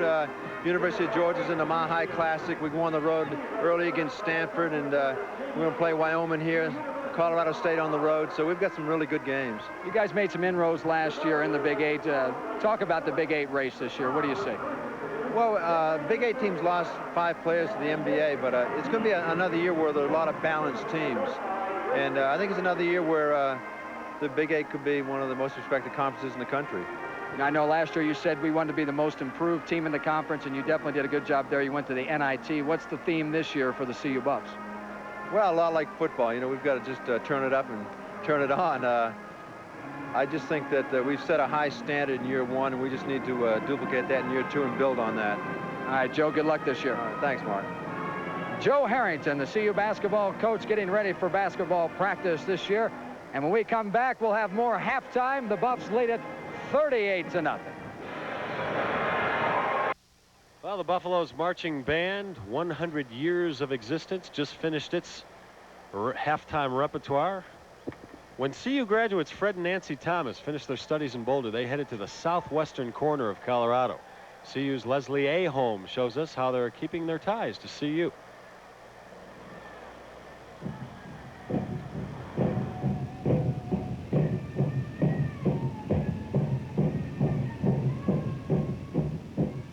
A southwestern Indian pueblo almost seems real.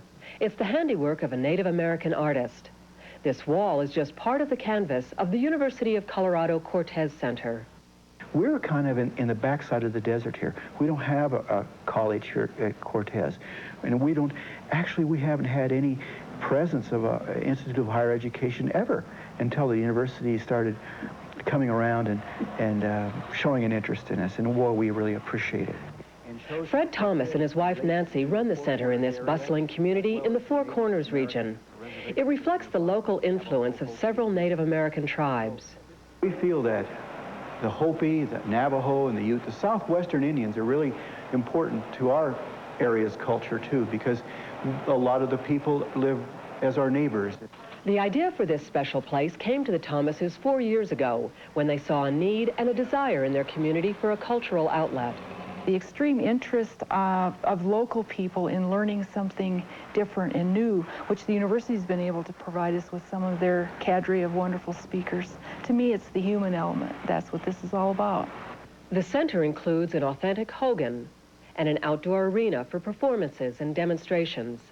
There's a gift counter and meeting place for community events. We have changing art exhibits from time to time by local artists, Native American and included in those.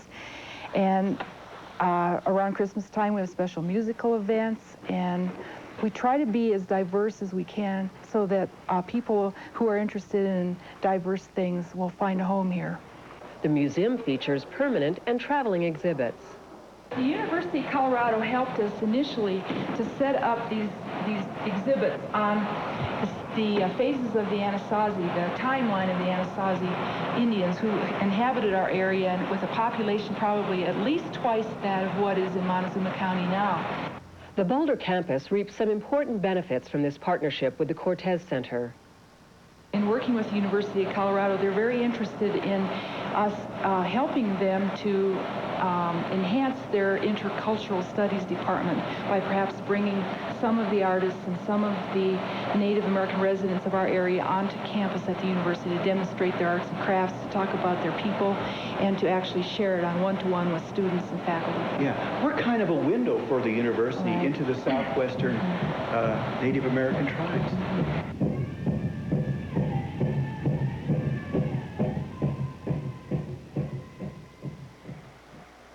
38-0, CU will return for more halftime activities from Boulder after these words and a message from Colorado.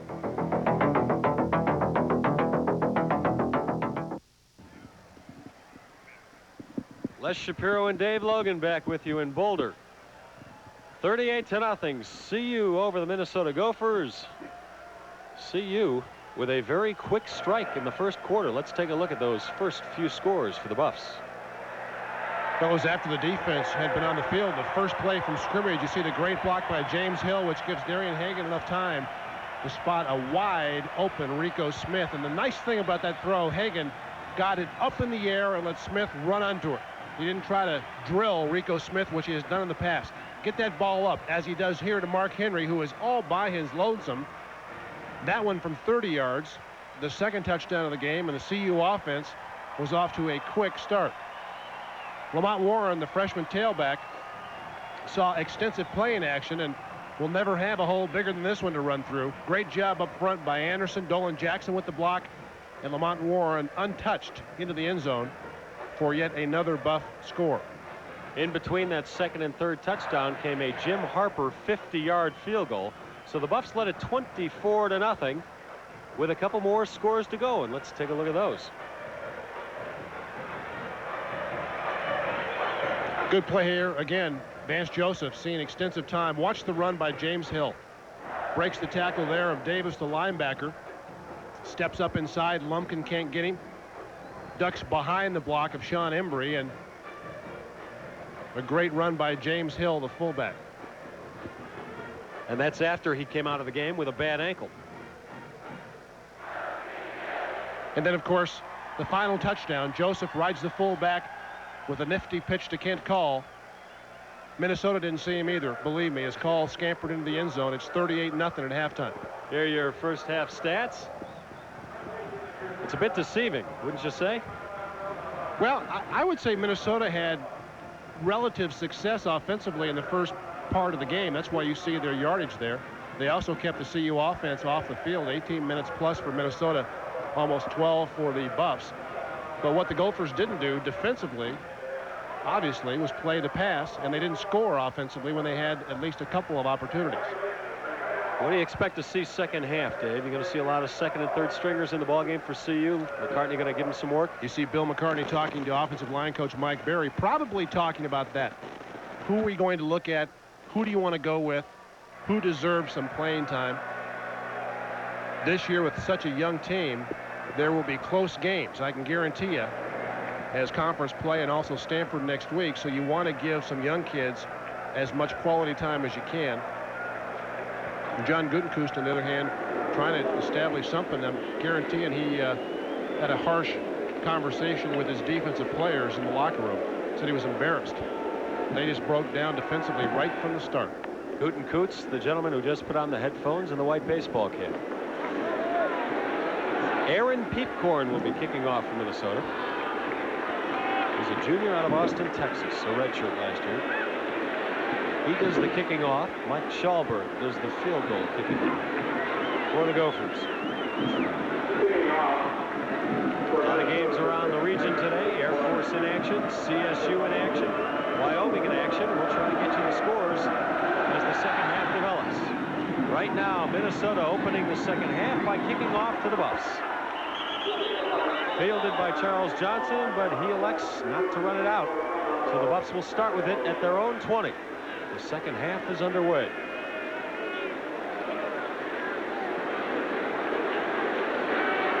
Charles Johnson, the sophomore out of San Bernardino, California. And right there, Vance Joseph out of Marrero, Louisiana, taking the reins from Darian Hagan at quarterback. Hagan is not hurt.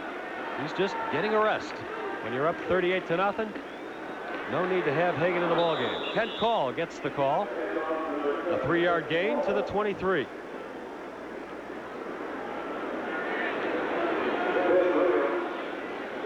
Good chance here in the second half to take a long look at that tailback spot.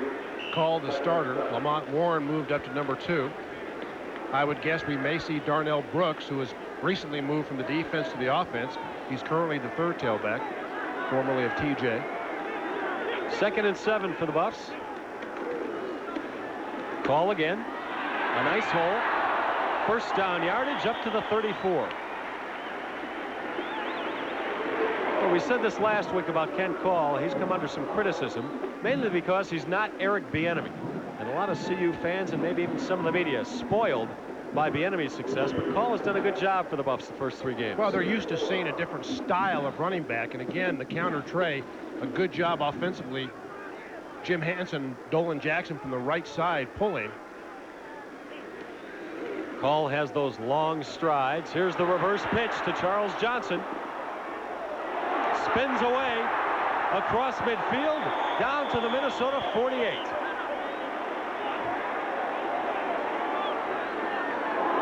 Charles Johnson, 6 feet tall, 185 pounds.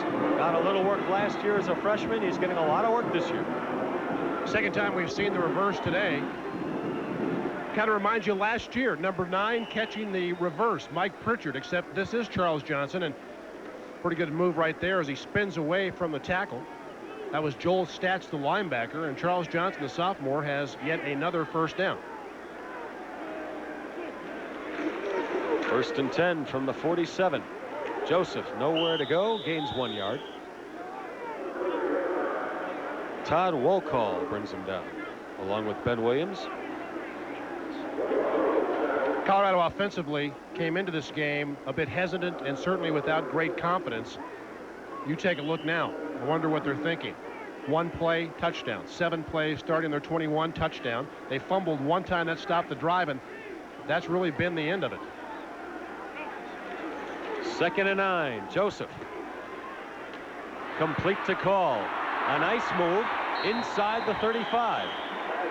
And another CU first down. Conversely, you look at Minnesota's scoring drives.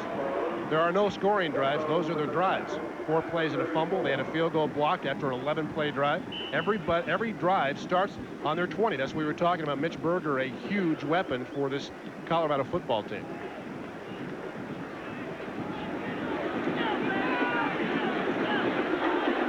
Full house backfield. 3 running backs lined up behind Joseph. Call gets it inside the 30 down to the 26.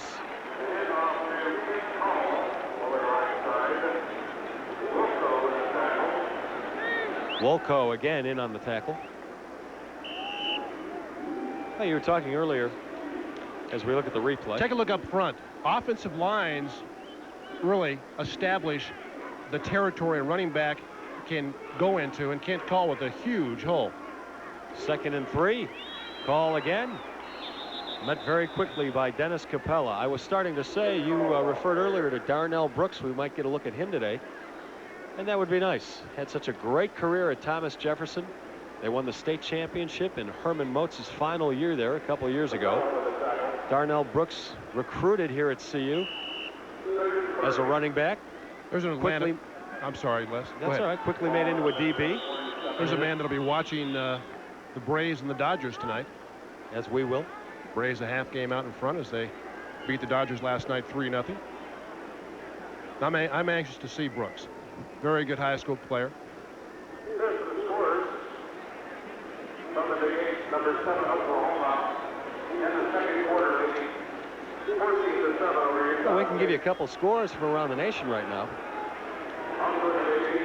In the Big 8, 7th ranked Oklahoma leads Utah State at the half 14-7. Still in the second quarter, I should say. There's a player down on the field. It's Anthony Bryant, the right defensive end for Minnesota. Looks like he got the wind knocked out of him. Minnesota, again, is a defense that is big and strong, but does not possess great speed. We said that right from the top, and that has been exposed as a weakness here by the Colorado offense.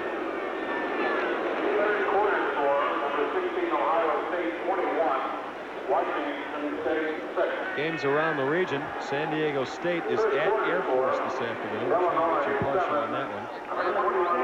CSU is at Southern Mississippi. I see a banner wishing Kent Paul a happy birthday. Texas Tech is at Wyoming this afternoon. And in a game being widely watched, or at least it will be widely watched, in Lincoln, Nebraska, the Washington Huskies are in. Vance Joseph takes it around left end inside the 15-yard line. And a CU first down. The nice thing about this play, Vance Joseph will stretch the defense. Watch how long he'll run parallel down the line of scrimmage. He will force the contained man to make a decision right there. That's number 26, Sean Lumpkin. You can't let Lumpkin play both. So you run right to him, make him commit to the pitch man, then duck up inside. That's an excellent job of execution by Vance Joseph. First and 10 from the 13. Kent Call to give. Tries to spin, but he's caught in mid-spin at the 11, a gain of 2 yards. A few more scores to give you. Notre Dame blasting Michigan State 42-10 in the fourth quarter in South Bend, Indiana. I don't think they took kindly to their experience in Michigan last week. You see Air Force leading San Diego State. Actually, San Diego State is leading Air Force 14-7. San Diego State, of course, with that young man Marshall Falk, who ran for 386 yards last week. NCAA record. Kent Call pounds his way inside the 10, down to the 8, a gain of 3. Derek Fisher brings him down. Same play that you saw Lamont Warren score on late in the second quarter. The counter tray, good block by Kendall Bussey on the top. Tough yardage inside by Kent Call.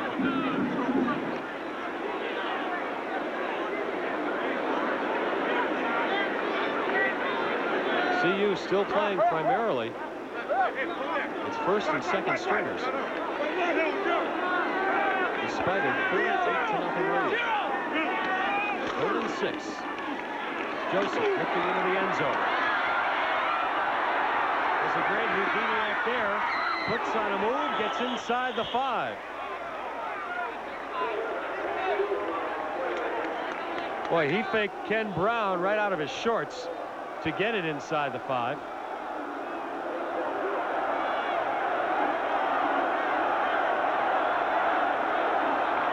Vance Joseph showing he's as fleet of foot as the starting quarterback, Darian Hagan.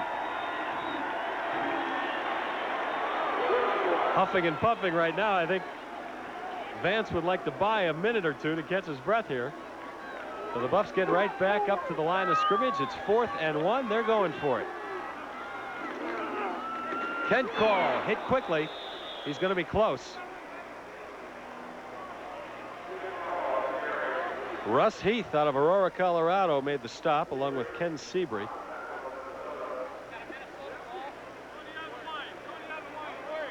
Gary Isaacson hurt for the Gophers. Going to be short the first down try, and Isaacson still down. Isaacson might be the one Minnesota Gopher who's played well on defense this day. We called out his name a lot in the first half on the tackles.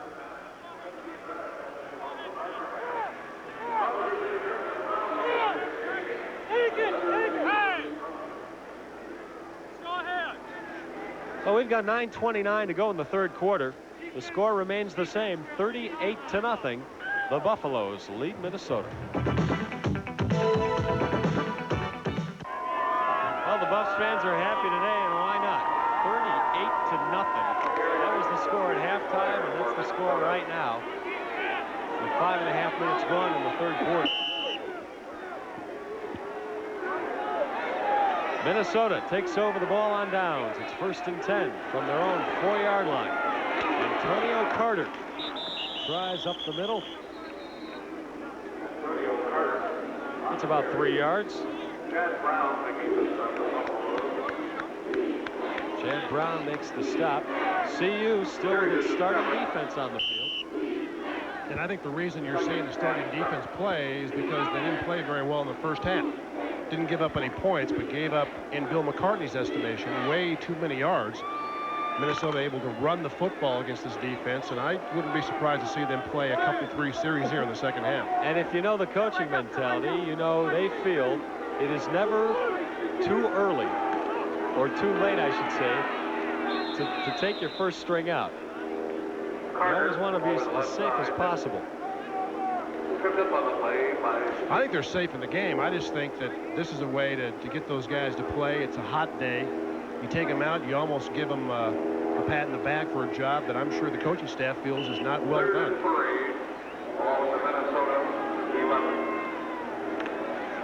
Third and 3 for Minnesota.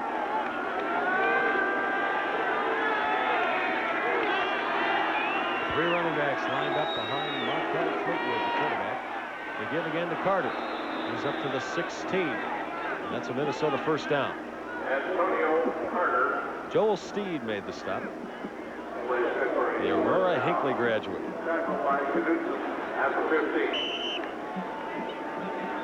Been a rough year for Joel Steed, even though he's a preseason All-American pick. In spring ball, he had a virus and lost a ton of weight. Wasn't able to participate much. And right now, he's nursing a broken hand. And he's got a bandage on it. He's hardly missed a play. He's seen his first 3 games. That pass incomplete. Intended for Ken McClintock, broken up by Eric Hamilton.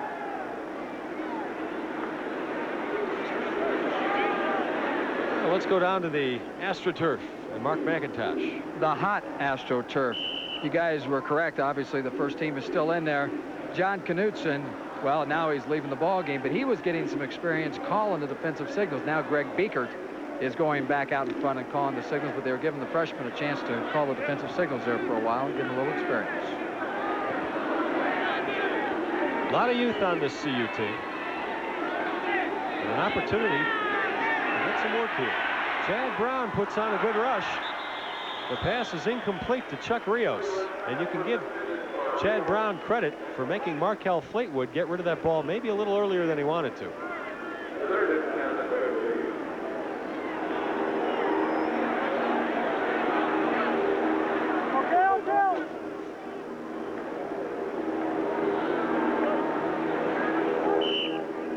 Well, a nice afternoon here in Boulder.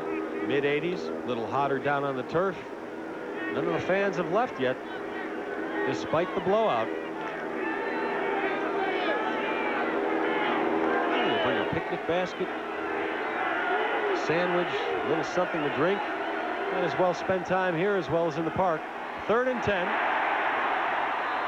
And Fleetwood is sacked. The first sack of the game for the Buffs. Let's see who climbs off that pile. Ron Woolfolk and Chad Brown, the 2 outside linebackers. We've talked a lot about those outside linebackers, and they this time just completely collapsed the pocket. You'll see Hunter try to block Woolfolk, and Brown actually gets there first, but both outside guys coming, and both guys will be counted on heavily this year in the option. 7:22 to go in the 3rd quarter. The Buffs still lead it 38-0.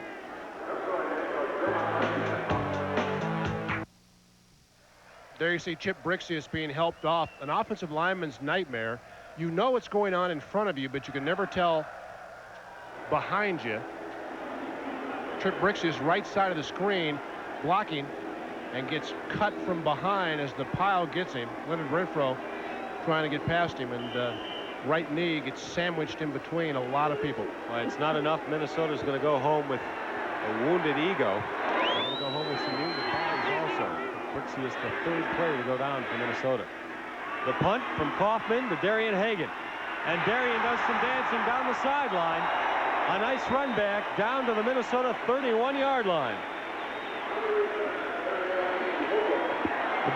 Darian Hagan is fast becoming one of the country's best punt returners. He does not need much. You'll see him spot the hole right there, and that burst of speed enables him to get up the field. Got very sure hands, and as he plays more, he's starting to become more comfortable as a punt returner.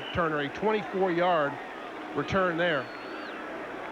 He has got quick feet, things you can't teach. That's what Darian Hagan has. Hagan, one of the punting return leaders in the nation with an 18.1 average. This is Lamont Warren for the Buffs. Inside the 25, down to the 24-yard line. A gain of 6. Lamont Warren getting a lot of work today. The freshman out of California.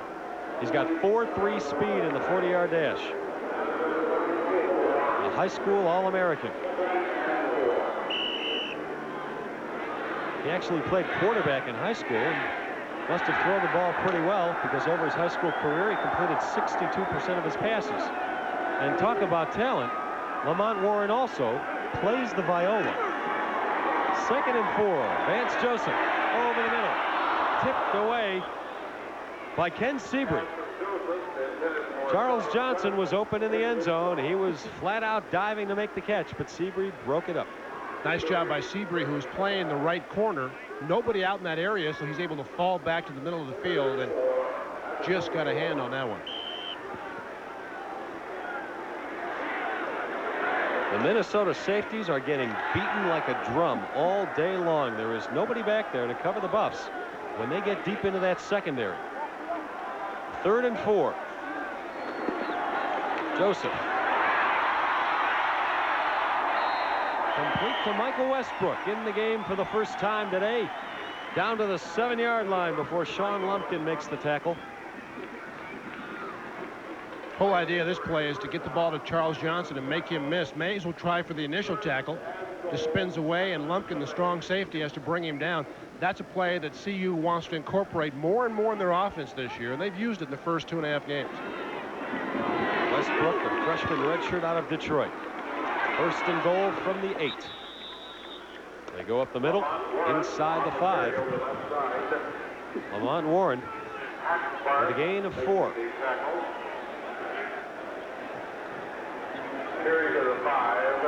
Plays the viola. I'll bet he worries after every game about his fingers. You need good fingers to play the viola. you break them playing football, you can't play the viola anymore. 2nd and 5 from the 5. This is Warren again. He'll go in. The freshman's 2nd touchdown of the day.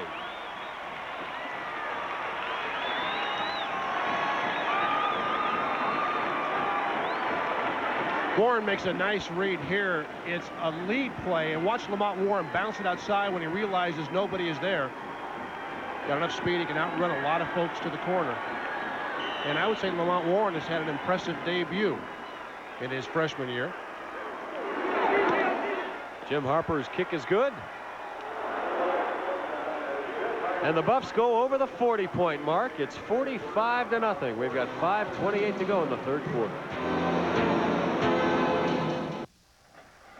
Andre Thaddeus, number 1, the free safety, untouched, and yet he expects Lamont Warren to come in the tackle hole. Warren just breaks away from him and outruns him. Good job up front. Clint Moore. Craig Anderson, the left tackle, 5 plays, 30 yards, 1 minute and 36 seconds, and Lamont Warren his 2nd touchdown as a collegiate. Warren having a very nice day. He's run the ball 8 times, 52 yards, 2 touchdowns, and 6.5 yards a carry.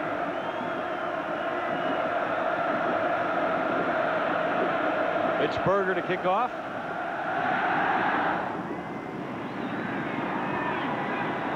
This one's returnable, but Chuck Rios decides to put the knee down.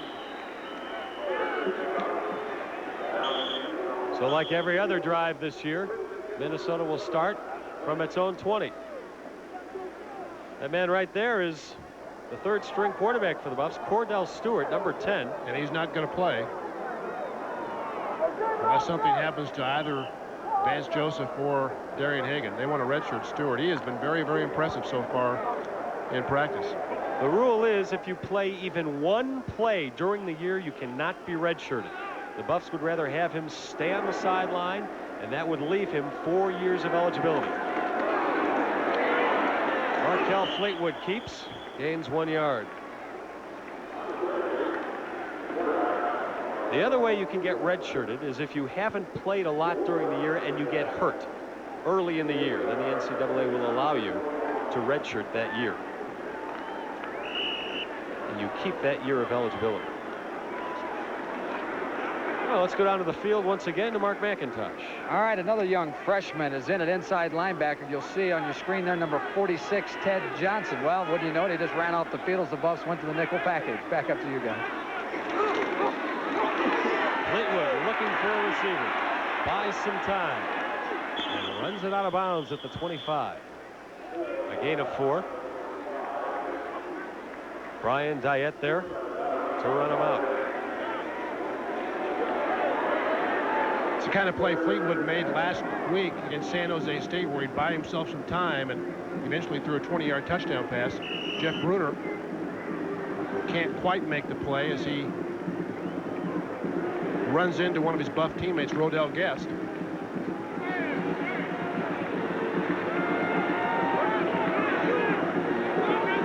Ted Johnson now back on the field at linebacker for the Buffs. Chris Hudson in the ballgame at defensive back. This is Rios up the middle. Dragged down by Ted Johnson, the freshman out of Vista, California.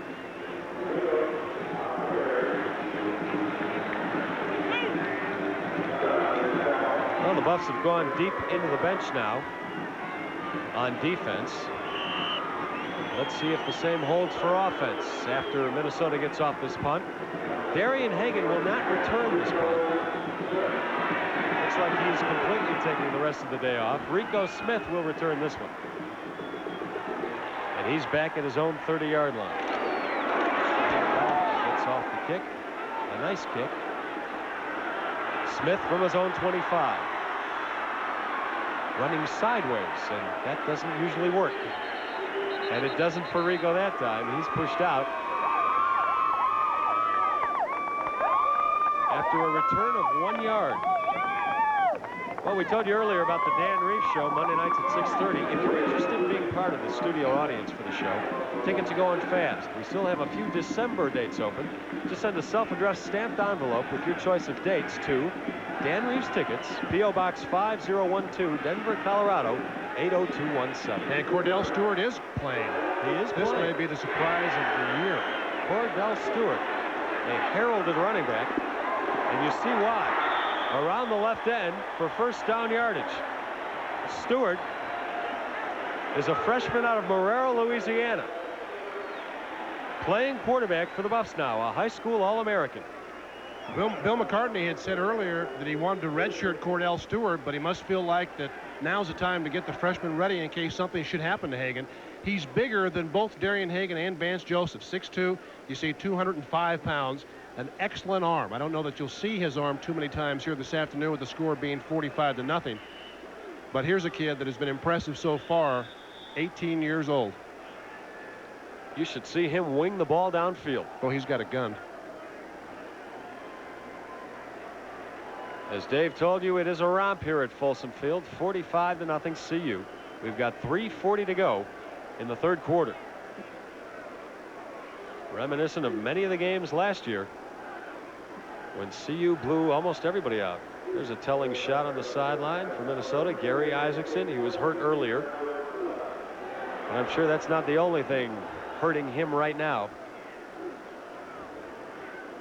One look at the scoreboard is making all the Gophers feel like Gary Isaacson. First down, the Buffs from their own 38.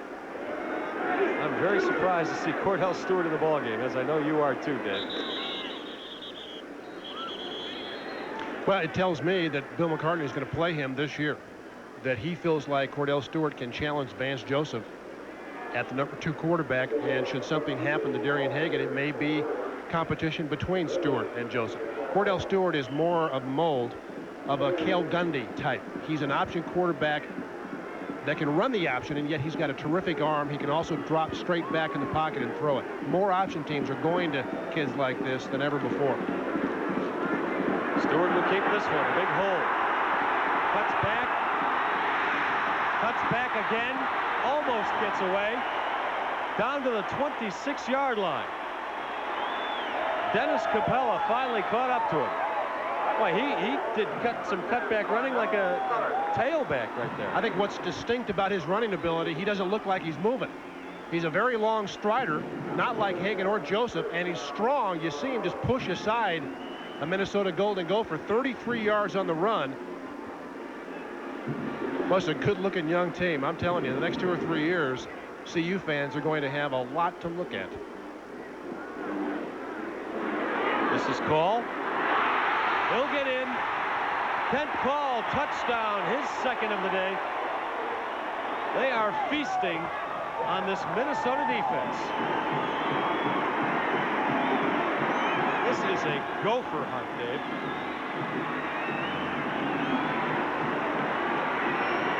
Kent Call, another freshman, counter tray from the right side. See Craig Anderson get a good block there. And Kent Call looked like he was going in hunting for a golf ball in the woods, and all of a sudden just popped out all by himself. This is Berger on the extra point attempt. He usually doesn't kick these. And Berger puts it through. Usually Jim Harper is out there for field goals and extra points. But when you're up 52-0, you can give some other guys some work. Craig Anderson, number 70, and Clint Moore, 66, both pull from the left side. Moore actually loses his footing. It looked like Kent Call was going to be knocked down, and nobody put their arms around him. So he said, all right, I'll just take it to the end zone, show it to the fans. Call has looked good here this afternoon as well. Dave, I wonder if the rankings are in the back of Bill McCartney's mind. Last week they were 12th. They lose to Baylor. They go down to 19th. You think Bill McCartney is trying to bring his squad back up close to the top 10? I don't think so. I don't think right now the rankings are important, frankly, and I think McCartney more interested in getting his young team ready. They've got a tough game next week against Stanford. Stanford is a much better team than Minnesota, both offensively and defensively, and you just have to look back to last year when Stanford came into Boulder and played a senior-dominated CU offense and nearly won the game. They shut down CU offensively. Fans are going to have to sit next week's game out because it is the Buffs' first road game in Palo Alto, California, at Stanford University. And the Buffs will take a 2-1 record into Palo Alto.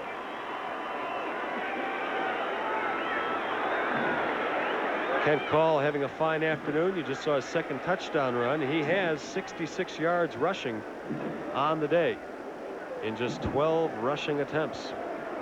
So an average of better than 5 a game, a rush, I should say. Berger kicking off.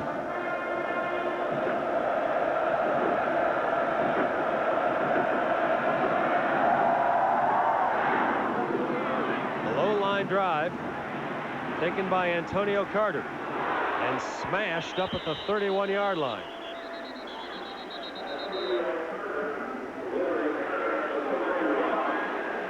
Take a look at it again. Kent Call ducks up inside the block of Craig Anderson, and he's home free. Scoring drive, 4 plays and 74 yards. Called the 27-yard score, and they've had many quick scoring drives here this afternoon. It's been a big play afternoon. 52-0 the Buffs. 2:32 to go in the third quarter. Markel Fleetwood knocked down by Greg Lindsey. A nice pass defense, but there's a flag on the field, and Lindsey might get penalized for that move. He's definitely going to get flagged. He got it with his left hand, but his right hand was on the back of the tight end. Pass interference on the defense. First down. Take a look at it. Lindsey will reach across with his left hand, but his right hand, I'll tell you what, that's a terrible call. Pat Evans, the tight end, and Lindsey's right hand, you could see daylight between his arm and Lindsey's pads. Not a good call. That's an automatic first down for Minnesota. Take a look at it. Look at the daylight between his right arm and the pads. He reaches with his left. Now look where his right hand is. Completely off the player. That should have been no flag. Minnesota from its own 45-yard line. Antonio Carter up to the 49. Calling a gain of 4. John Knutson there to make the stop. Knutson, the freshman out of Great Falls, Montana. Of course, John Gutekunst is probably saying, for crying out loud, we're down 52-0. At least I can get a call here and there.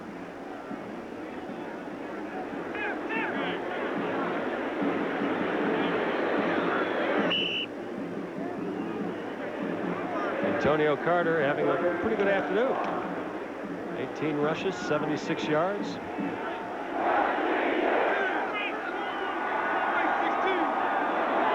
Second and 5 for the Gophers from midfield. They're running a reverse, but it's fumbled. It looked like Minnesota fell back onto the ball. It looked like they were going to pitch the ball back to the quarterback after the second handoff. You know, Les, I don't think so. I think this was a reverse.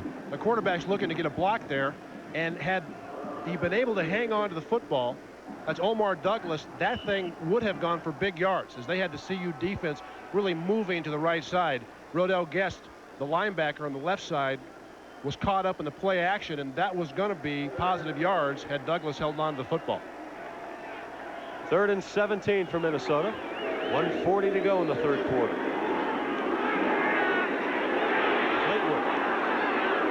Complete. Up to the 47. The receiver was Keswick Joyner. CU this year, when their opposition has been 3rd and more than 9 in 15 tries, has not given up a first down yet.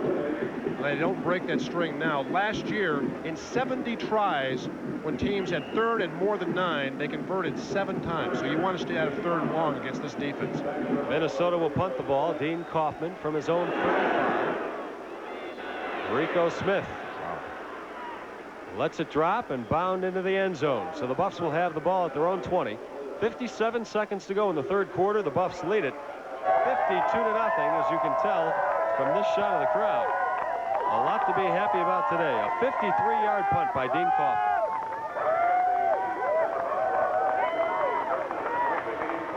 Well, let's see if CU brings any of the new guys into the ball game here.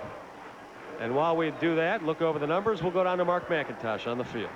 Thank you, Les. Lamont Warren is in a tailback again. I was talking to Ben Gregory before the ball game, and he said it took a little convincing, as far as talking to Bill McCartney, to convince him that Lamont Warren was ready to see action. And obviously Lamont Warren has proven Ben Gregory correct, that he was ready for Big 8 football, and he's done a wonderful job today. Quarterback Cordell Stewart fumbled the ball on that play, but fell right back onto it. So the Buffs will keep the ball. And a loss of 1 yard on that play. Well, this is going to be a long plane ride home for the Gophers. Well, if you want to be a college coach, you have to deal with days like this, and it's tough enough for you, but trying to get 18 and 19-year-olds to forget it and get ready for next week. They play Pitt. That's your biggest challenge, I think. Flag on the field.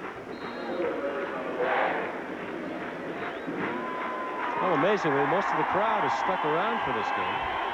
Dead ball foul. False start on the offense. 2nd down. It's like those that watch a bullfight, sticking around to see how many times the bull gets stuck. You're saying they're masochists. Oh. Sadomasochists.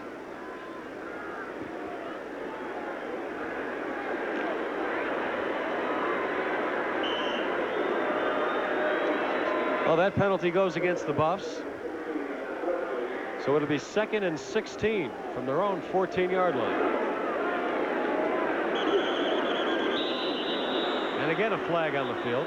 Well, this is what happened when you bring a number of new players into the game, kids that haven't had a lot of experience. Things are a little off kilter. The timing isn't good. Dead ball foul. Encroachment on the offense. 2nd down. The rhythm isn't there. Maybe a series or two, and we'll see a little better ball in the fourth quarter from these young kids. Is that the look of a man who's ahead 52-0? No, that's the look of a man who has just seen his offense make 3 consecutive penalties. The clock winding down. We are at the end of the third quarter. The CU Buffaloes remain well in front, 52-0 over Minnesota.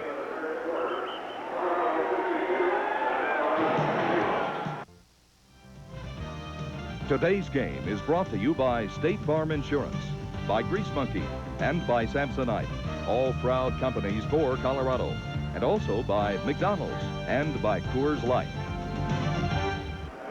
Back at Folsom Field, while we were at the commercial, Cordell Stewart with a quick snap from center, ran the ball 17 yards, caught the Gophers and us by surprise. Well, that was the actually the last play of the third quarter. Everybody thought the quarter was over, and for some reason the officials stopped the clock with 1 second to go, the scoreboard clock.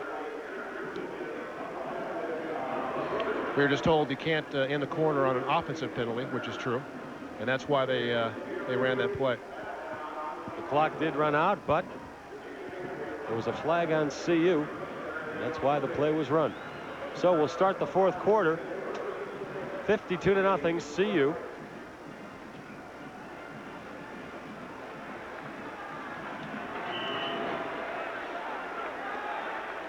The Buffs from their own 27-yard line. Cordell Stewart at quarterback.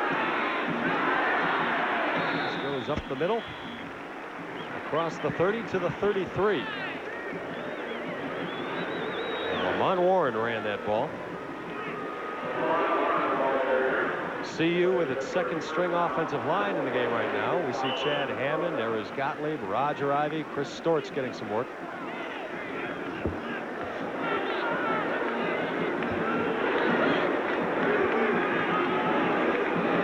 From their own 33.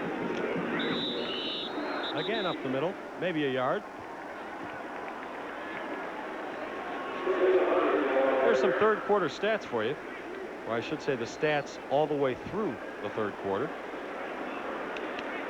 The Buffaloes have gone over 500 yards in total offense. They've more than doubled Minnesota. Minnesota with 28 yards in the third quarter. 2nd and 9 for the Buffs from their own 34.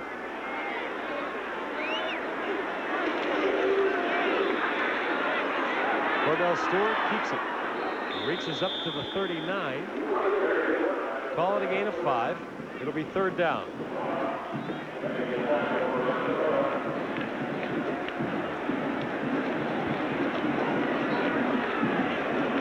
Boy, he is impressive running the ball. They say his strength is throwing. I can't wait to see him put the ball in the air. Well, usually when you gain more than 400 yards in a ball game, you win. And that's exactly what the Buffs have done. 28 wins, no losses, and 1 tie when they've gone over the 400-yard mark in total offense. 3rd and 4. Stewart keeps it again. He'll be well short of the first down, and the Buffs will have to punt the ball away.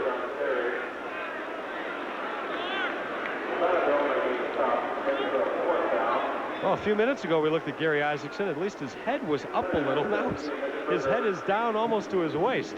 It has been a very long day for the Minnesota Gophers. Hard to keep your head up when you're getting beat 52-0.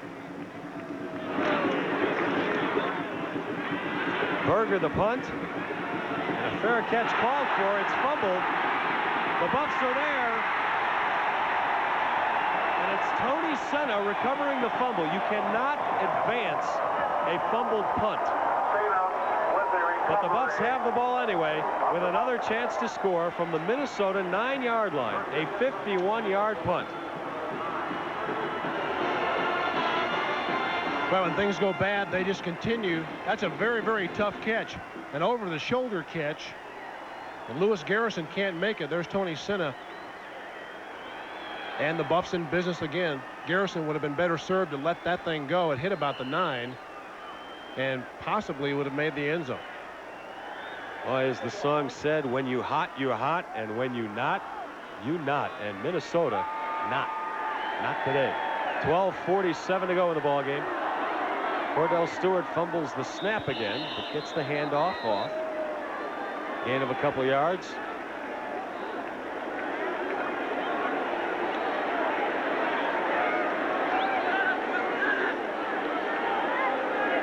Let's go down to the field and Mark McIntosh. What do you have, Mark?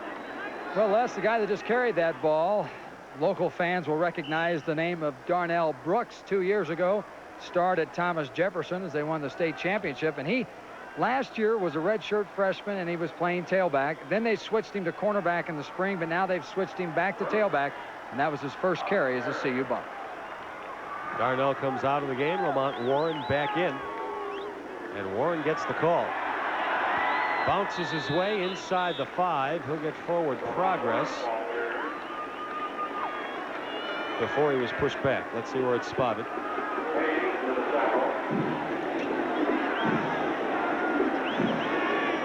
Down to the 4-yard line. So it'll be 3rd and 4 from the 4.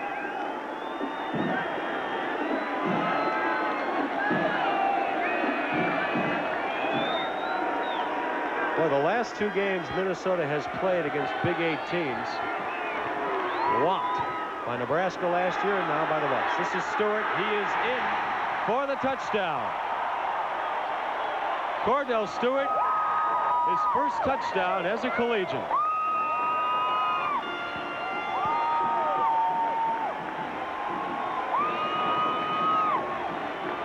Again, Cordell Stewart does a good job of keeping. He had Darnell Brooks for a touchdown as well had he wanted to pitch the football. Strong enough to break a tackle and a 4-yard touchdown run, his first of his career. I'm betting you'll see many more times Cordell Stewart in the end zone.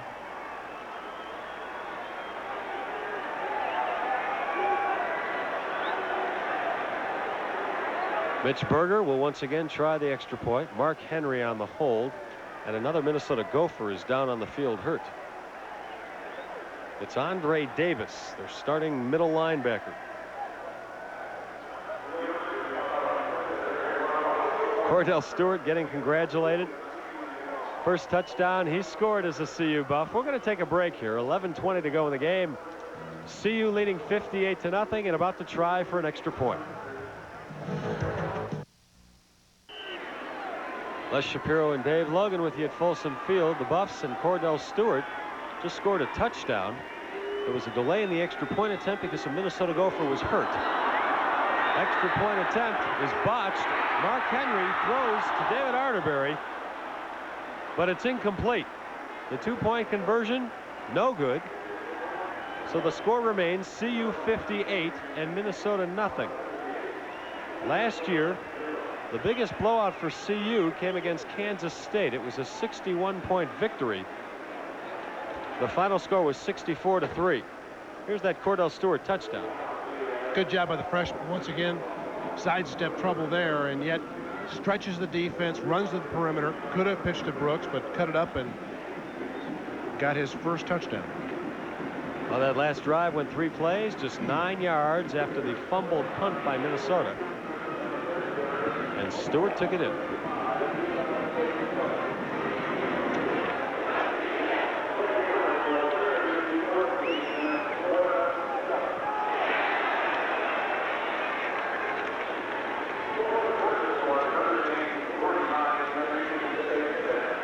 I started to mention earlier, the last time Minnesota played a team from the Big 8 Conference, it was Nebraska last year, and the Cornhuskers beat them 56-0.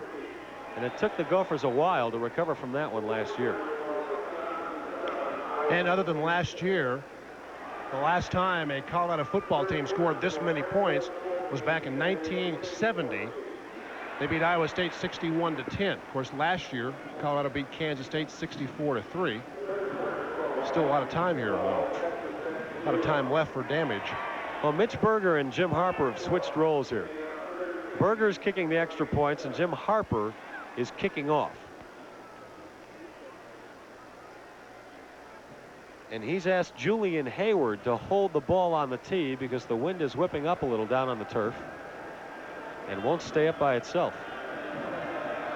And that's the only thing that's gone wrong for CU all day. Harper with a good leg down to the goal line. Chuck Rios up the middle and pushed by David Arterberry at the 25-yard line. This actually is Minnesota's best position to start a drive all day. Let's go down to the field and Mark McIntosh. Yeah, you guys have been talking about points scored in a ball game. The all-time record for most points in one game for the Buffs is 65. So if they get a touchdown and an extra point, they'll tie the record, which was set against Arizona in Tucson, October 11th, 1958. There you go, some trivia. New quarterback in the ball game for Minnesota. It's Scott Schaffner, a senior. And he completes his first pass of the day to Chuck Rios, and after that hit, Rios probably wishes he didn't catch it. Greg Lindsay stuck him good. There's a penalty flag on the field. Schaffner lost his starting quarterback spot early last year, played in only a couple of games. He's thrown 20 touchdown passes in the last 3 years, so he can throw the ball.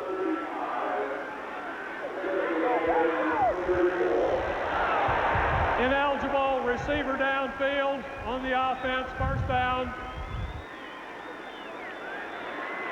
Number 15, Texas A&M loses today in Tulsa, 35-34. So they will fall out of the top 20 as you take a look at Scott Schaffner's numbers for last year. Schaffner went to high school at the legendary Moeller Prep in Cincinnati, Ohio.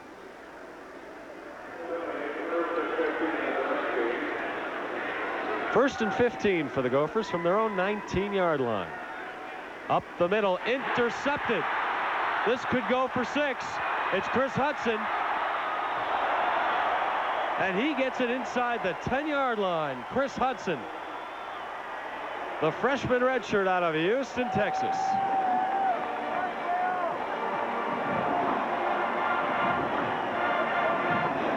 Schaffner thought he had the receiver all by himself, and it looked like he took a little bit off this football. Hudson able to make a nice break on the ball, and Chris Hudson wanted to score here. He's running as fast as he can, trying to take the angle away from Schaffner, who just barely hauls him down. There's a good look at Chris Hudson. Playing very, very well so far. Getting a lot of time for the Buffs. Done very well the first 3 games this year.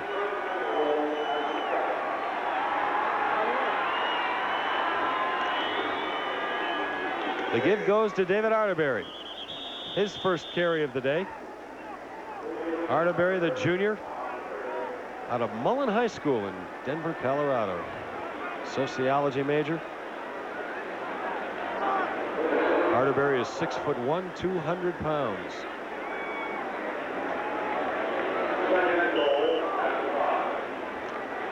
We still have a lot of time left in this game, so a lot of guys are going to get a lot of work. 10-10 to go.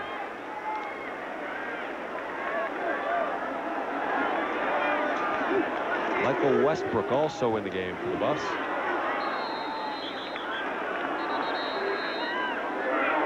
That was Darnell Brooks finding a little room on the left side. Down to the 4-yard line.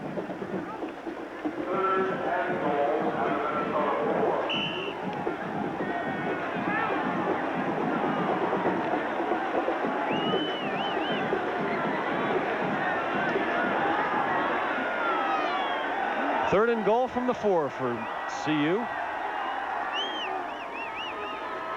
That's Brooks again. Not much room that time. Maybe a yard. And the crowd yelling for Bill McCartney and the Buffs to go for it on 4th down. You have to go for it here. If you kick a field goal, that's really rubbing it in the face of John Goodenkunst. The way to do it here is run something very simple. A lead. If you don't score, fine, but you never line up and kick a field goal ahead 58-0. I would imagine Bill McCartney, being a former Big Ten coach at Michigan, would show a little empathy for Gutekunst in Minnesota of the Big Ten. I'll tell you, Bill McCartney's been on the other end of these scores, so he can understand it. And there you see just a quarterback sneak. You don't want to rub anything in. And I'm sure John Gutekunst appreciates it from Bill McCartney. So the Buffs give it up on downs. Minnesota will have the ball at its own 3-yard line. A long way to go on a long afternoon for the Gophers.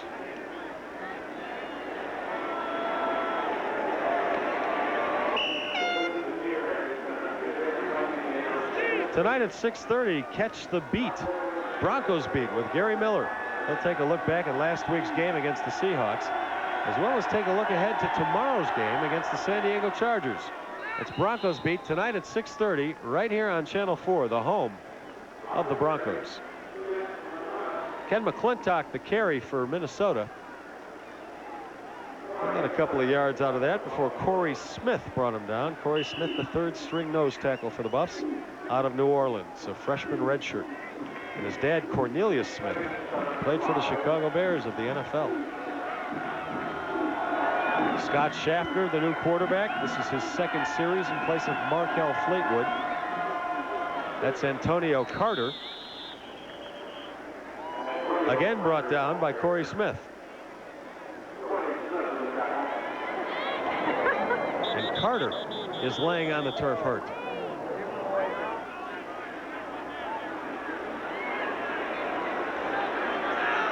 Boy, when you're getting blown out like this, you say to yourself, let's just stay healthy the rest of the game, but Minnesota hasn't been able to do that either.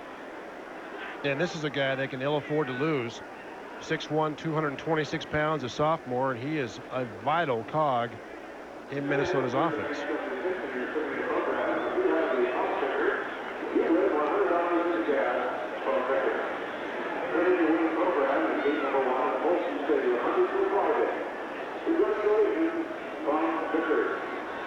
Well, it's hard to keep your interest if you're on the Minnesota sideline, but the coaching staff doesn't have a choice.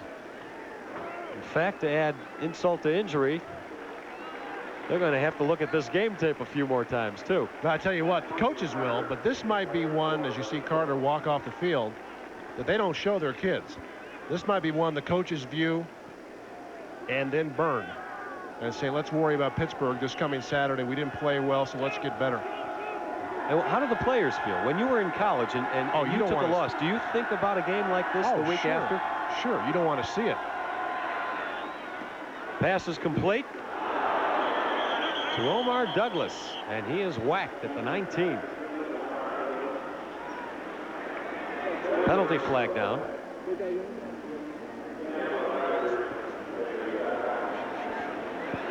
There's a flag thrown immediately after the ball was snapped. And Omar Carter, you like to catch passes, but you don't like to get hit like that. Ronnie Bradford and a host of Colorado Buffaloes, DeShannon Campbell, there as well. 12 men participated in the play for the defense. First down. Well, no wonder there were a host of Buffaloes. One too many on the field. They were everywhere. By the way, we just took a shot of the Minnesota sideline and their coaching staff. The CU coaching staff, Les Steckel behind us, the receivers coach, he's already leaving the booth to go down to the field because the game is so well in hand. But Dave, you've got to tell your friend Les not to talk to us while we're broadcasting. He coached me in college. He tells me, I don't tell him. The pass is complete to Chuck Rios. And he scampers up across the 45. Les Steckel, of course, the former head coach of the NFL Minnesota Vikings. I wonder if he likes this. He was fired by the Vikings, and now a team from Minnesota comes down here and gets whooped.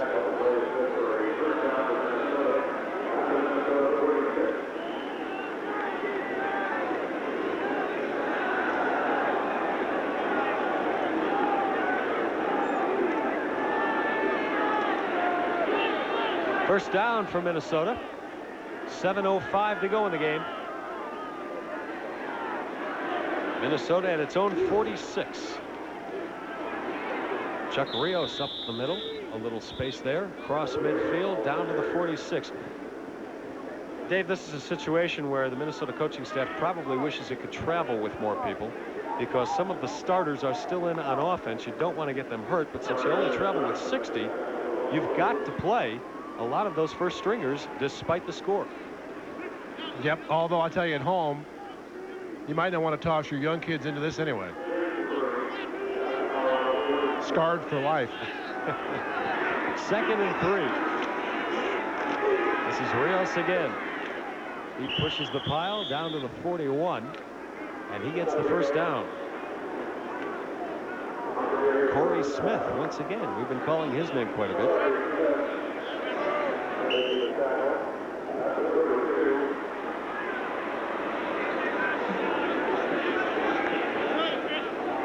6 minutes and 10 seconds of agony left for Minnesota.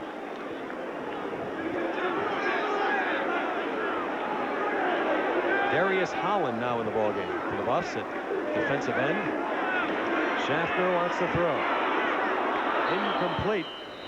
He threw behind the intended receiver, Lewis Garrison.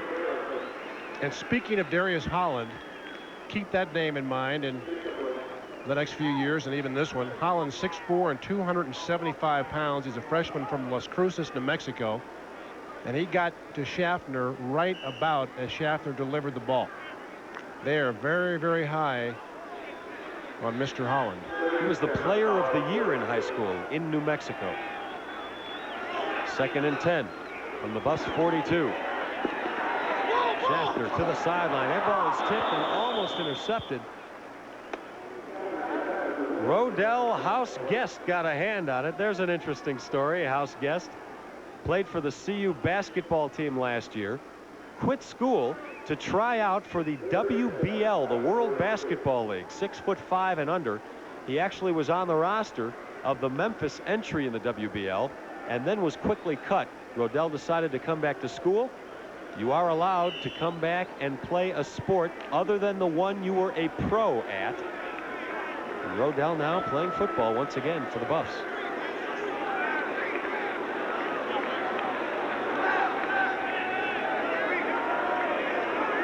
Third and 10 for Minnesota. The screen pass batted away. That time it was DeShannon Campbell, a highly touted freshman out of Houston, Texas.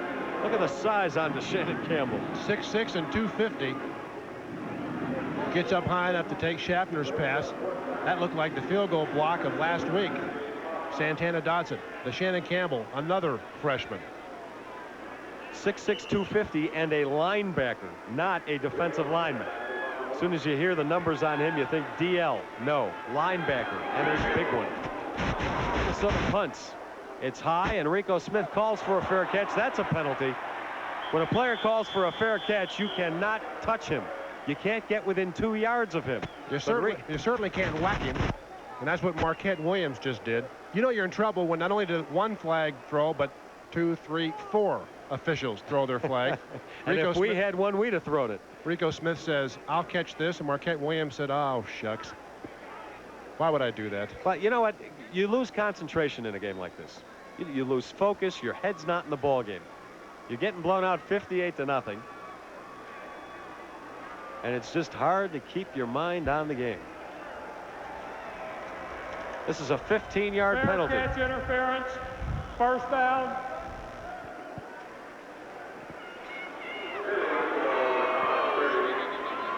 .534 to go.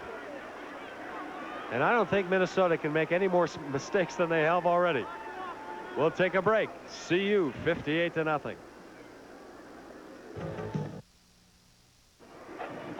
Well, I'd say that graphic tells the story right there. 58-0. You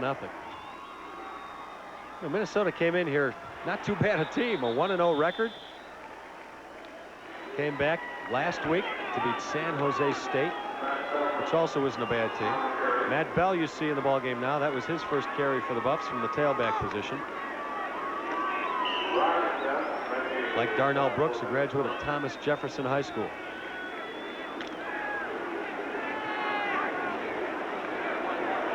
Look at that. CU 318 yards rushing. 5 of their touchdowns have come on the ground. 2nd and 3. Matt Bell again. Colorado with 167 yards rushing against Wyoming, 168 against Baylor. They've almost matched 2 games worth of output here in one.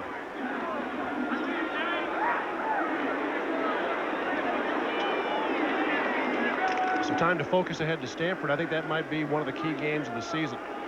In Palo Alto, Stanford has not played very well early, and yet a talented team that we'll be thinking about last year here in Boulder. 1st and 10, David Arterberry across midfield, and that's another first down.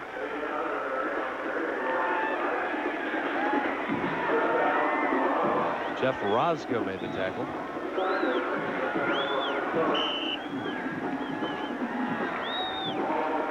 Good push up front. Arterberry breaks the tackle, and guys are just happy to get in the game. Arterberry's a junior and wants more playing time, and He's trying to make the most of it here in the last 4 minutes. They have a plethora of talented running backs. It's tough to get time in this backfield. This is Bell, one of the many.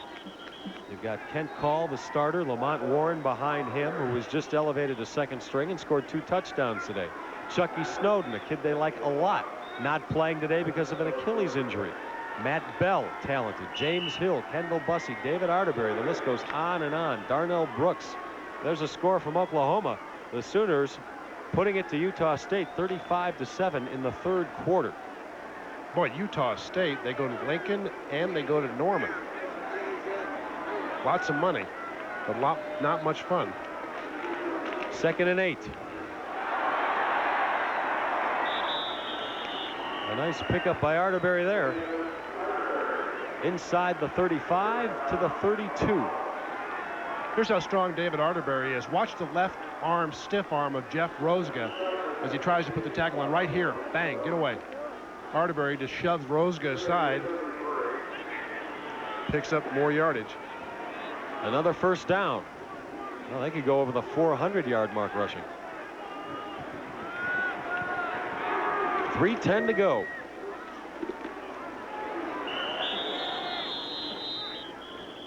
That was Dennis Collier, a sophomore out of San Bernardino. We are scrambling to the flip card right here. We're down to the 4th and 5th string here for CU now. There's a score out of Notre Dame. The Irish. George Purvis's crew off to a tough start. They lose to Central Michigan last week in East Lansing and then go to South Bend and get blown out.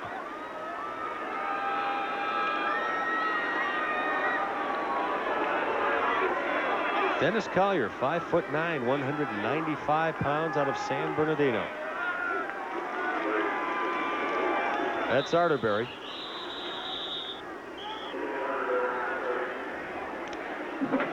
And it looks like another Gopher is hurt.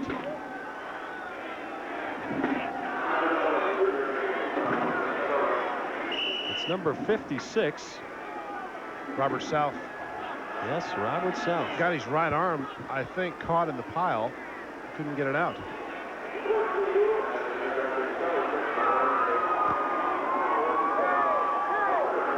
Well, you have to feel for the Gophers.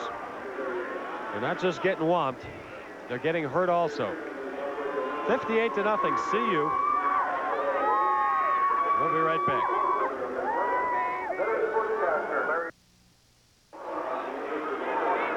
Les Shapiro and Dave Logan, 2 of the few left here at Folsom Field, watching the clock wind down to the 2-minute mark. The Buffs ahead 58-0 over Minnesota.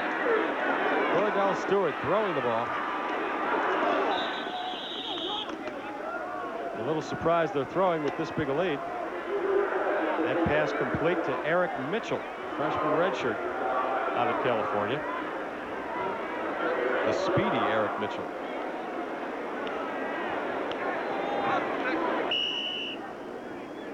Well, this is the way the CU fans like it, and this is what they're used to the last couple of years. Colorado over the 600-yard mark in total offense. Under 1:30 to go. Arterberry up the middle, inside the 25. We have a final from Falcon Field down in Colorado Springs. Air Force with another squeaker. They do it to San Diego State, 21-20. Boy, Fisher DeBerry's going to have a few more gray hairs after these first 3 games. Hey, that game might go a long way in deciding the WAC champion eventually. Air Force still has to play BYU, but San Diego State picked as one of the teams to really challenge for the WAC title. Air Force now still undefeated. It very well might come down to Air Force and BYU in the WAC. A lot of people pointing to that game. Still unbeaten, I should say.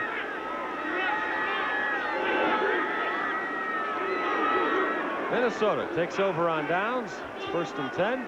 Schaffner throwing, but out of bounds. Keswick Joyner was the man looking to take in that pass. Schaffner saying, "That's my fault, buddy. Sorry."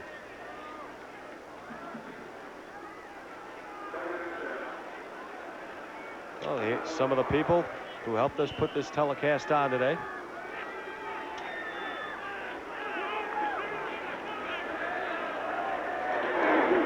2nd and 10. Schaffner will run. Schaffner will get sandwiched at the 27. Blake Anderson in the ballgame now for the Buffs. He was one side of that sandwich, one slice of that bread. Freshman redshirt. 3rd and 8. Schaffner completes the pass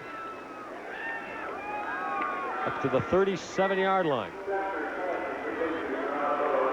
Blake Anderson, the son of former CU great Dick Anderson, nephew of former CU great Bobby Anderson, continues the tradition.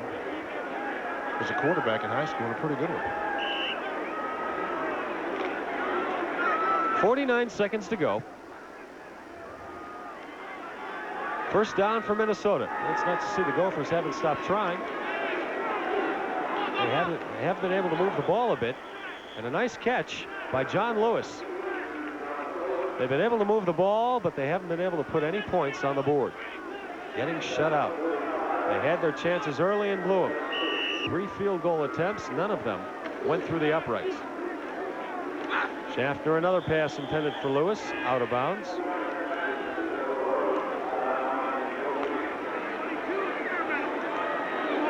All right, guys, take the snap, put your knee down, let the clock run out. Let's not get anybody else hurt. Oh, we won't have to worry about traffic on the way out of the stadium, Dave. I'm a little more concerned about nightfall. I mean, this has been a long game. 3 hours and almost 20 minutes. You think it's been long? Think of how Minnesota feels.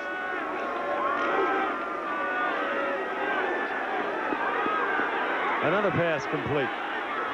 Lewis Garrison across midfield.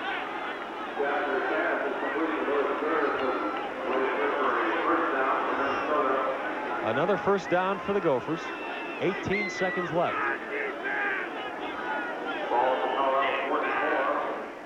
Well, remember tomorrow, the Broncos playing San Diego at home. A 2 o'clock start at Mile High Stadium, and we'll have it for you right here on Channel 4. What do you think about that one? I'm a little afraid of San Diego because they've started out 0-3, and I think they're better than that. They've got one of the better defenses around. They've got a heck of a running game. They're averaging more than 5 yards on the ground a carry. But they haven't been able to win a game. 0-3 on the year so far. And frankly, you never know what Bronco team is going to come out on the field week in and week out. You know they're going to be solid defensively. You just don't know what they're going to do offensively. Pass complete. Inside the 15-yard line, Minnesota calls a quick timeout.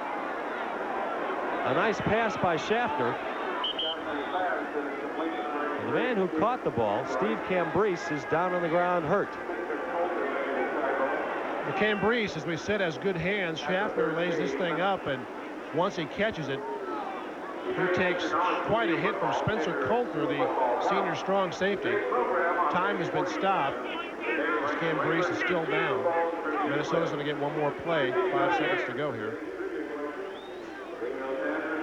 Now they finally take a timeout, I think. Yes, Minnesota now has called the timeout. They've got 2 left. As if it matters.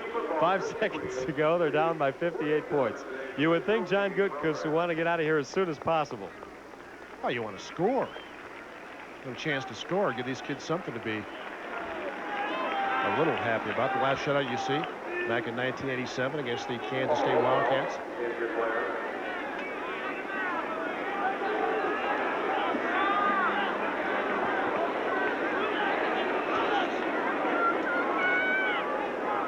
Well, we were talking about the Broncos a minute ago. News 4 is proud to join with the Broncos in sponsoring the 1991 SACM project, which raises funds for essential services in the Provident healthcare system. This year's donations will be dedicated exclusively to Flight for Life. It's the service you hope you never need to use, but are sure glad it's there. Call 629-4446 to get involved, and let's sack them for Flight for Life. Well, Minnesota can probably get one play off here before the final gun goes off, and they'll be looking into the end zone. Over the middle. Incomplete. No flag. Bullshit!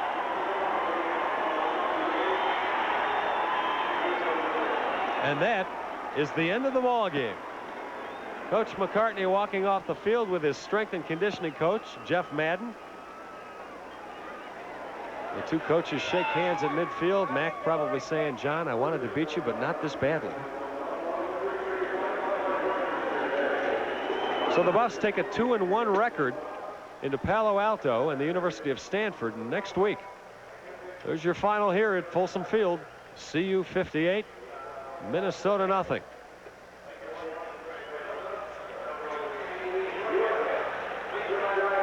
More than 600 yards in total offense for the Buffs. And right now, let's go down on the field. Mark McIntosh with Bill McCartney.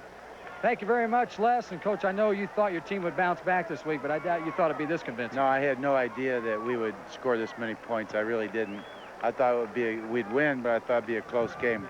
I thought we ran the ball better in the second half. That was encouraging because you have to be able to run the ball to be a good team. You played a lot of guys. One guy we were kind of surprised you did play was Cordell Stewart. Well, we need to have 3 quarterbacks ready. We have never had any intentions of redshirting him. It's just hadn't had an opportunity to get him in there. And so I feel good about the way he played, and he needs the work. Any negatives out of this? Is a great victory. I think we're safe physically, and if not, it was a great victory. I don't like to win by that many points, but I am pleased that we got so many guys in the game. All right, Coach, thanks a lot. Okay. Coach Bill McCartney, his team wins convincingly here today over Minnesota, unless they go to 2-1. As you've talked about, they head for a tough matchup next weekend on the road, their first road game out in California against Stanford. All right, thank you, Mark, and thank you, Bill McCartney, and we'll take a break, come right back, and wrap things up.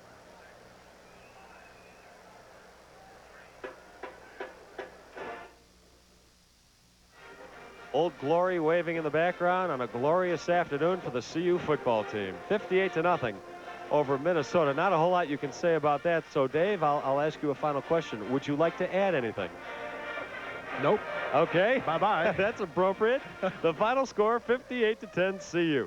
The executive producer of today's game is Tom Edwards. Today's game was produced by Terry Travato and directed by Tom Richards. Our chief engineer is John Bache, and our engineer in charge is Bob Meacham.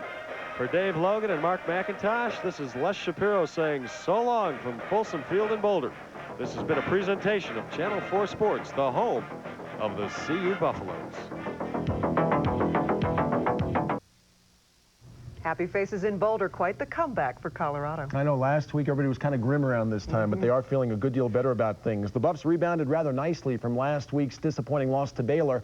And the Golden Gophers really never had a chance. CU romped 58-0.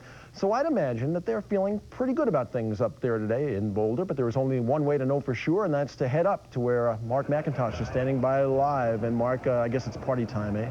You bet it is party time, and everybody is feeling good about the Buffs' 58-0 victory today. We're at the Clarion Harvest House. This is a great place for people to come after the ball games. It's right down the hill from Folsom Field. And as you can probably see behind me, people are having a great time. Over to our left, you can get the latest in pro beach volleyball here at the Clarion Harvest House.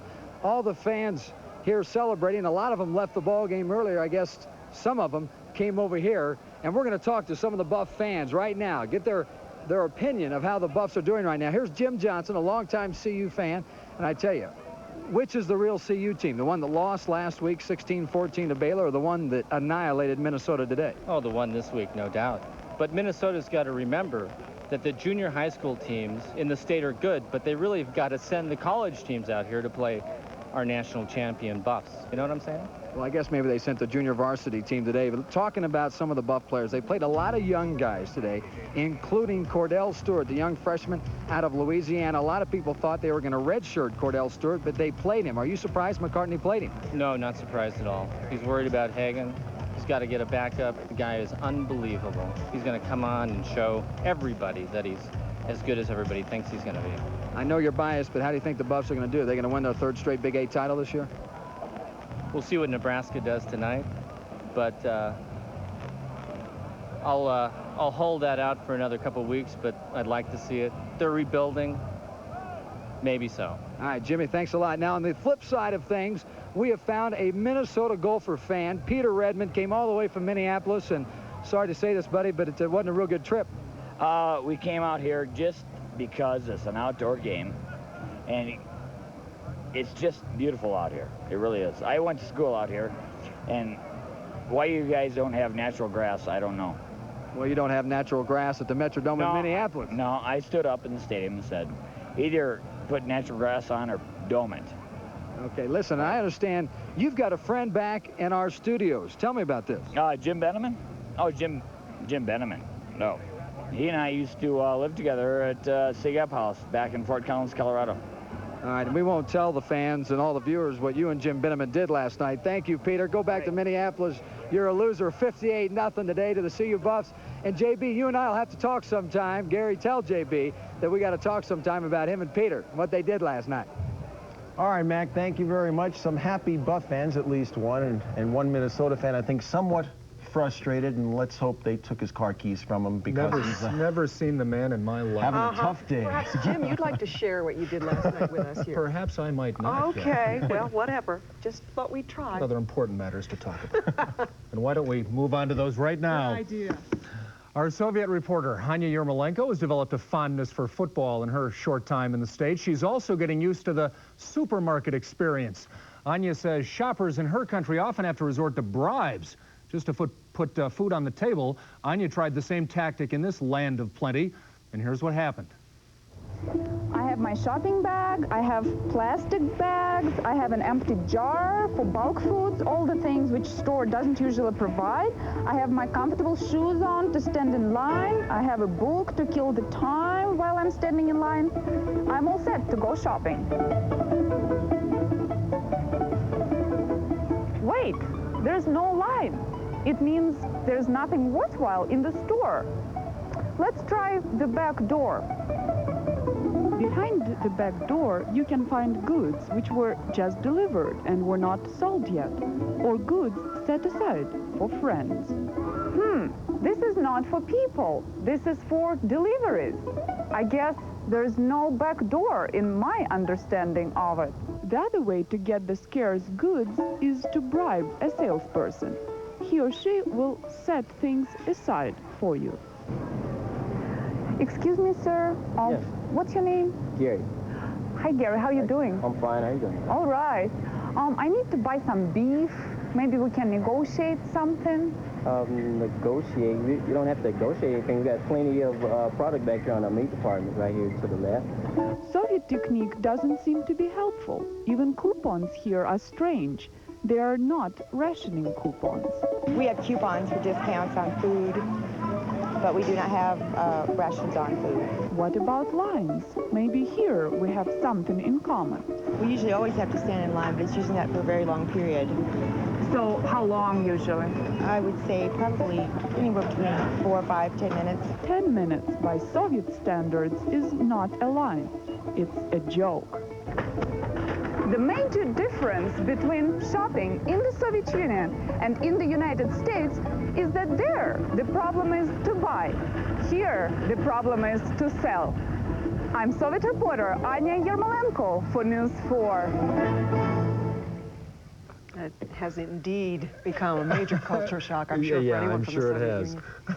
The official start of fall is only a couple of days away, and the weather's changing already. Marty's up next to tell us how cool it'll be the next few days.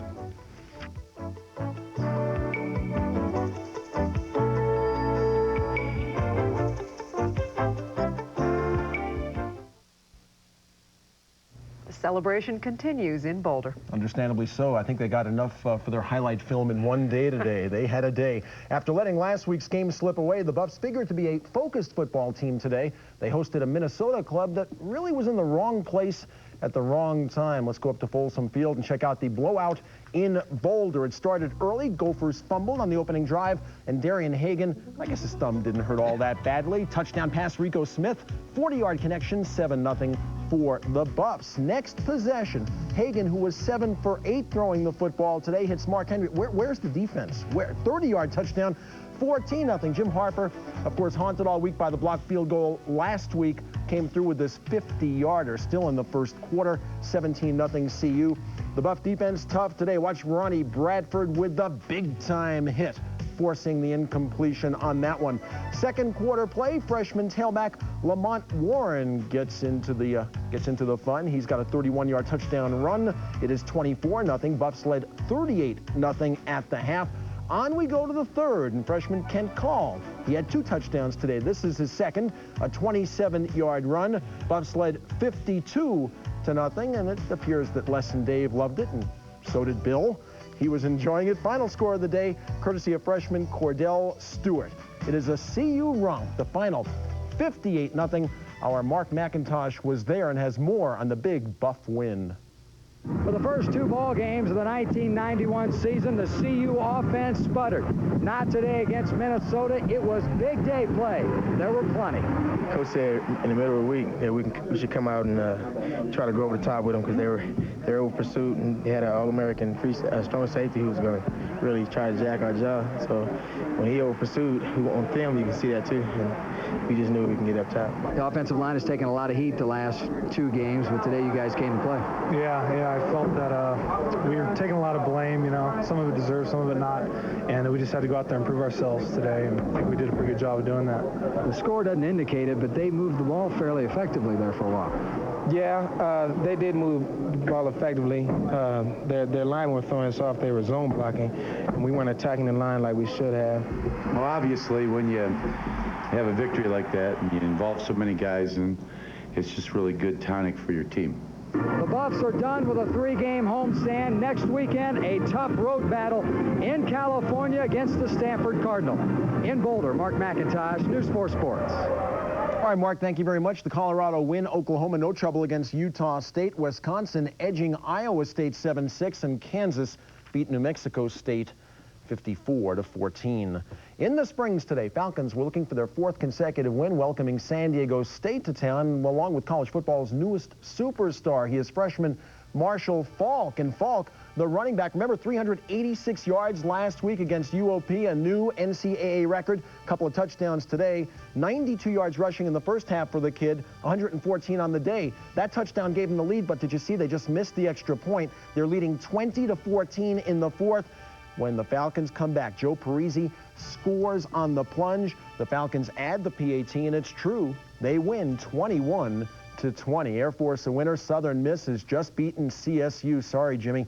39-7. Wyoming over Texas Tech, and the BYU-Penn State game will go in just a few moments. Back in Pennsylvania. Thriller in Knoxville today. Mississippi State in white leads in the final minutes when the Volunteers' Andy Kelly lobs the touchdown to Mark Adams. Tennessee edges the Bulldogs. Good ball game, 26-24. Top 10 action. Syracuse surprises Florida 38-21. Tennessee over the Bulldogs. Clemson an easy winner, and Notre Dame also won its game easily over Michigan State. Locally today, Fort Hays beat Colorado Mines 28-24, and Chadron State edging Fort Lewis 21-19. Another big showdown in college football today. This one up in Greeley, the undefeated Bears against unbeaten Mankato State. Now, Mankato State led 13-10. This is a 4th down play, 2.5 minutes to go. B.J. Leachman hits Joel Horn. Big first down, sets the Bears up 1st and goal, and that is a touchdown by Blackman. Gainer Blackman takes it in 17-13. The ensuing kickoff. The fumble is forced, and Glenn Hudson picks it up, and the Bears win a big one, 24-13, coming on in the final moments to win that game. All right, busy day in high school football. Let's run them down. Boulder beats Bear Creek, and Arvada also a winner. Arvada West will play this evening. In other action, it's Littleton and Heritage bringing home victories. Grand Junction and Horizon were winners this afternoon. Horizon beating Hinckley. Fort Collins over Rangeview. In 6A Denver prep play, it was GW a winner, 28-13. Denver East over South, 29-20. And one other score, they're in the 3rd, Manual leading Denver West. News 4 Sports reported last night, Rockies have filled their key front office positions. Local attorney John McHale Jr. will run the administrative side of the front office. Former Pirate executive Bernie Mullen will handle the financial chores, and the Twins' director of player personnel, Bob Gebhardt, will serve in a similar capacity with the Rockies. Now, Gebhardt is a well-respected baseball veteran with the Expos and Twins, who last year turned down the general manager's job with the Detroit Tigers. Nuggets executive Tim Lewicki came to Denver from Minnesota, and he's very familiar with Gebhardt. I think Bob's the kind of guy that knows how to build through a system. I think he knows how to mix a fine core of young kids with some veterans that can play some leadership roles. And I think he knows that there's no easy solutions, that it's a long-term process. All right, on the field today, Red Sox, who trail Toronto by just a game and a half, hosting the Yankees. Everything going Boston's way. The ball gets by Bernie Williams. Boston coasts 12-1. And look at the other score. Oakland has beaten Toronto again 4-0. Red Sox are just a half a game behind. And they officially announced the U.S. Olympic basketball team. No surprises today. Everybody thought would make it did. Isaiah Thomas did not make the team. Magic made it. And of course, Michael Jordan will be on the team. That's going to be pretty incredible. That's the dream team. And frankly, they've got 2 more openings. I don't see why Benjamin and I can't be on that team. We can sit on the bench as well as anybody. I think we all know why. Yeah. Thanks. More Gatorade, Mr. Jordan? That'd be our role. Imagine those classic Colorado fall days. Marty's up next with a 5-day forecast that shows you don't have to imagine much longer.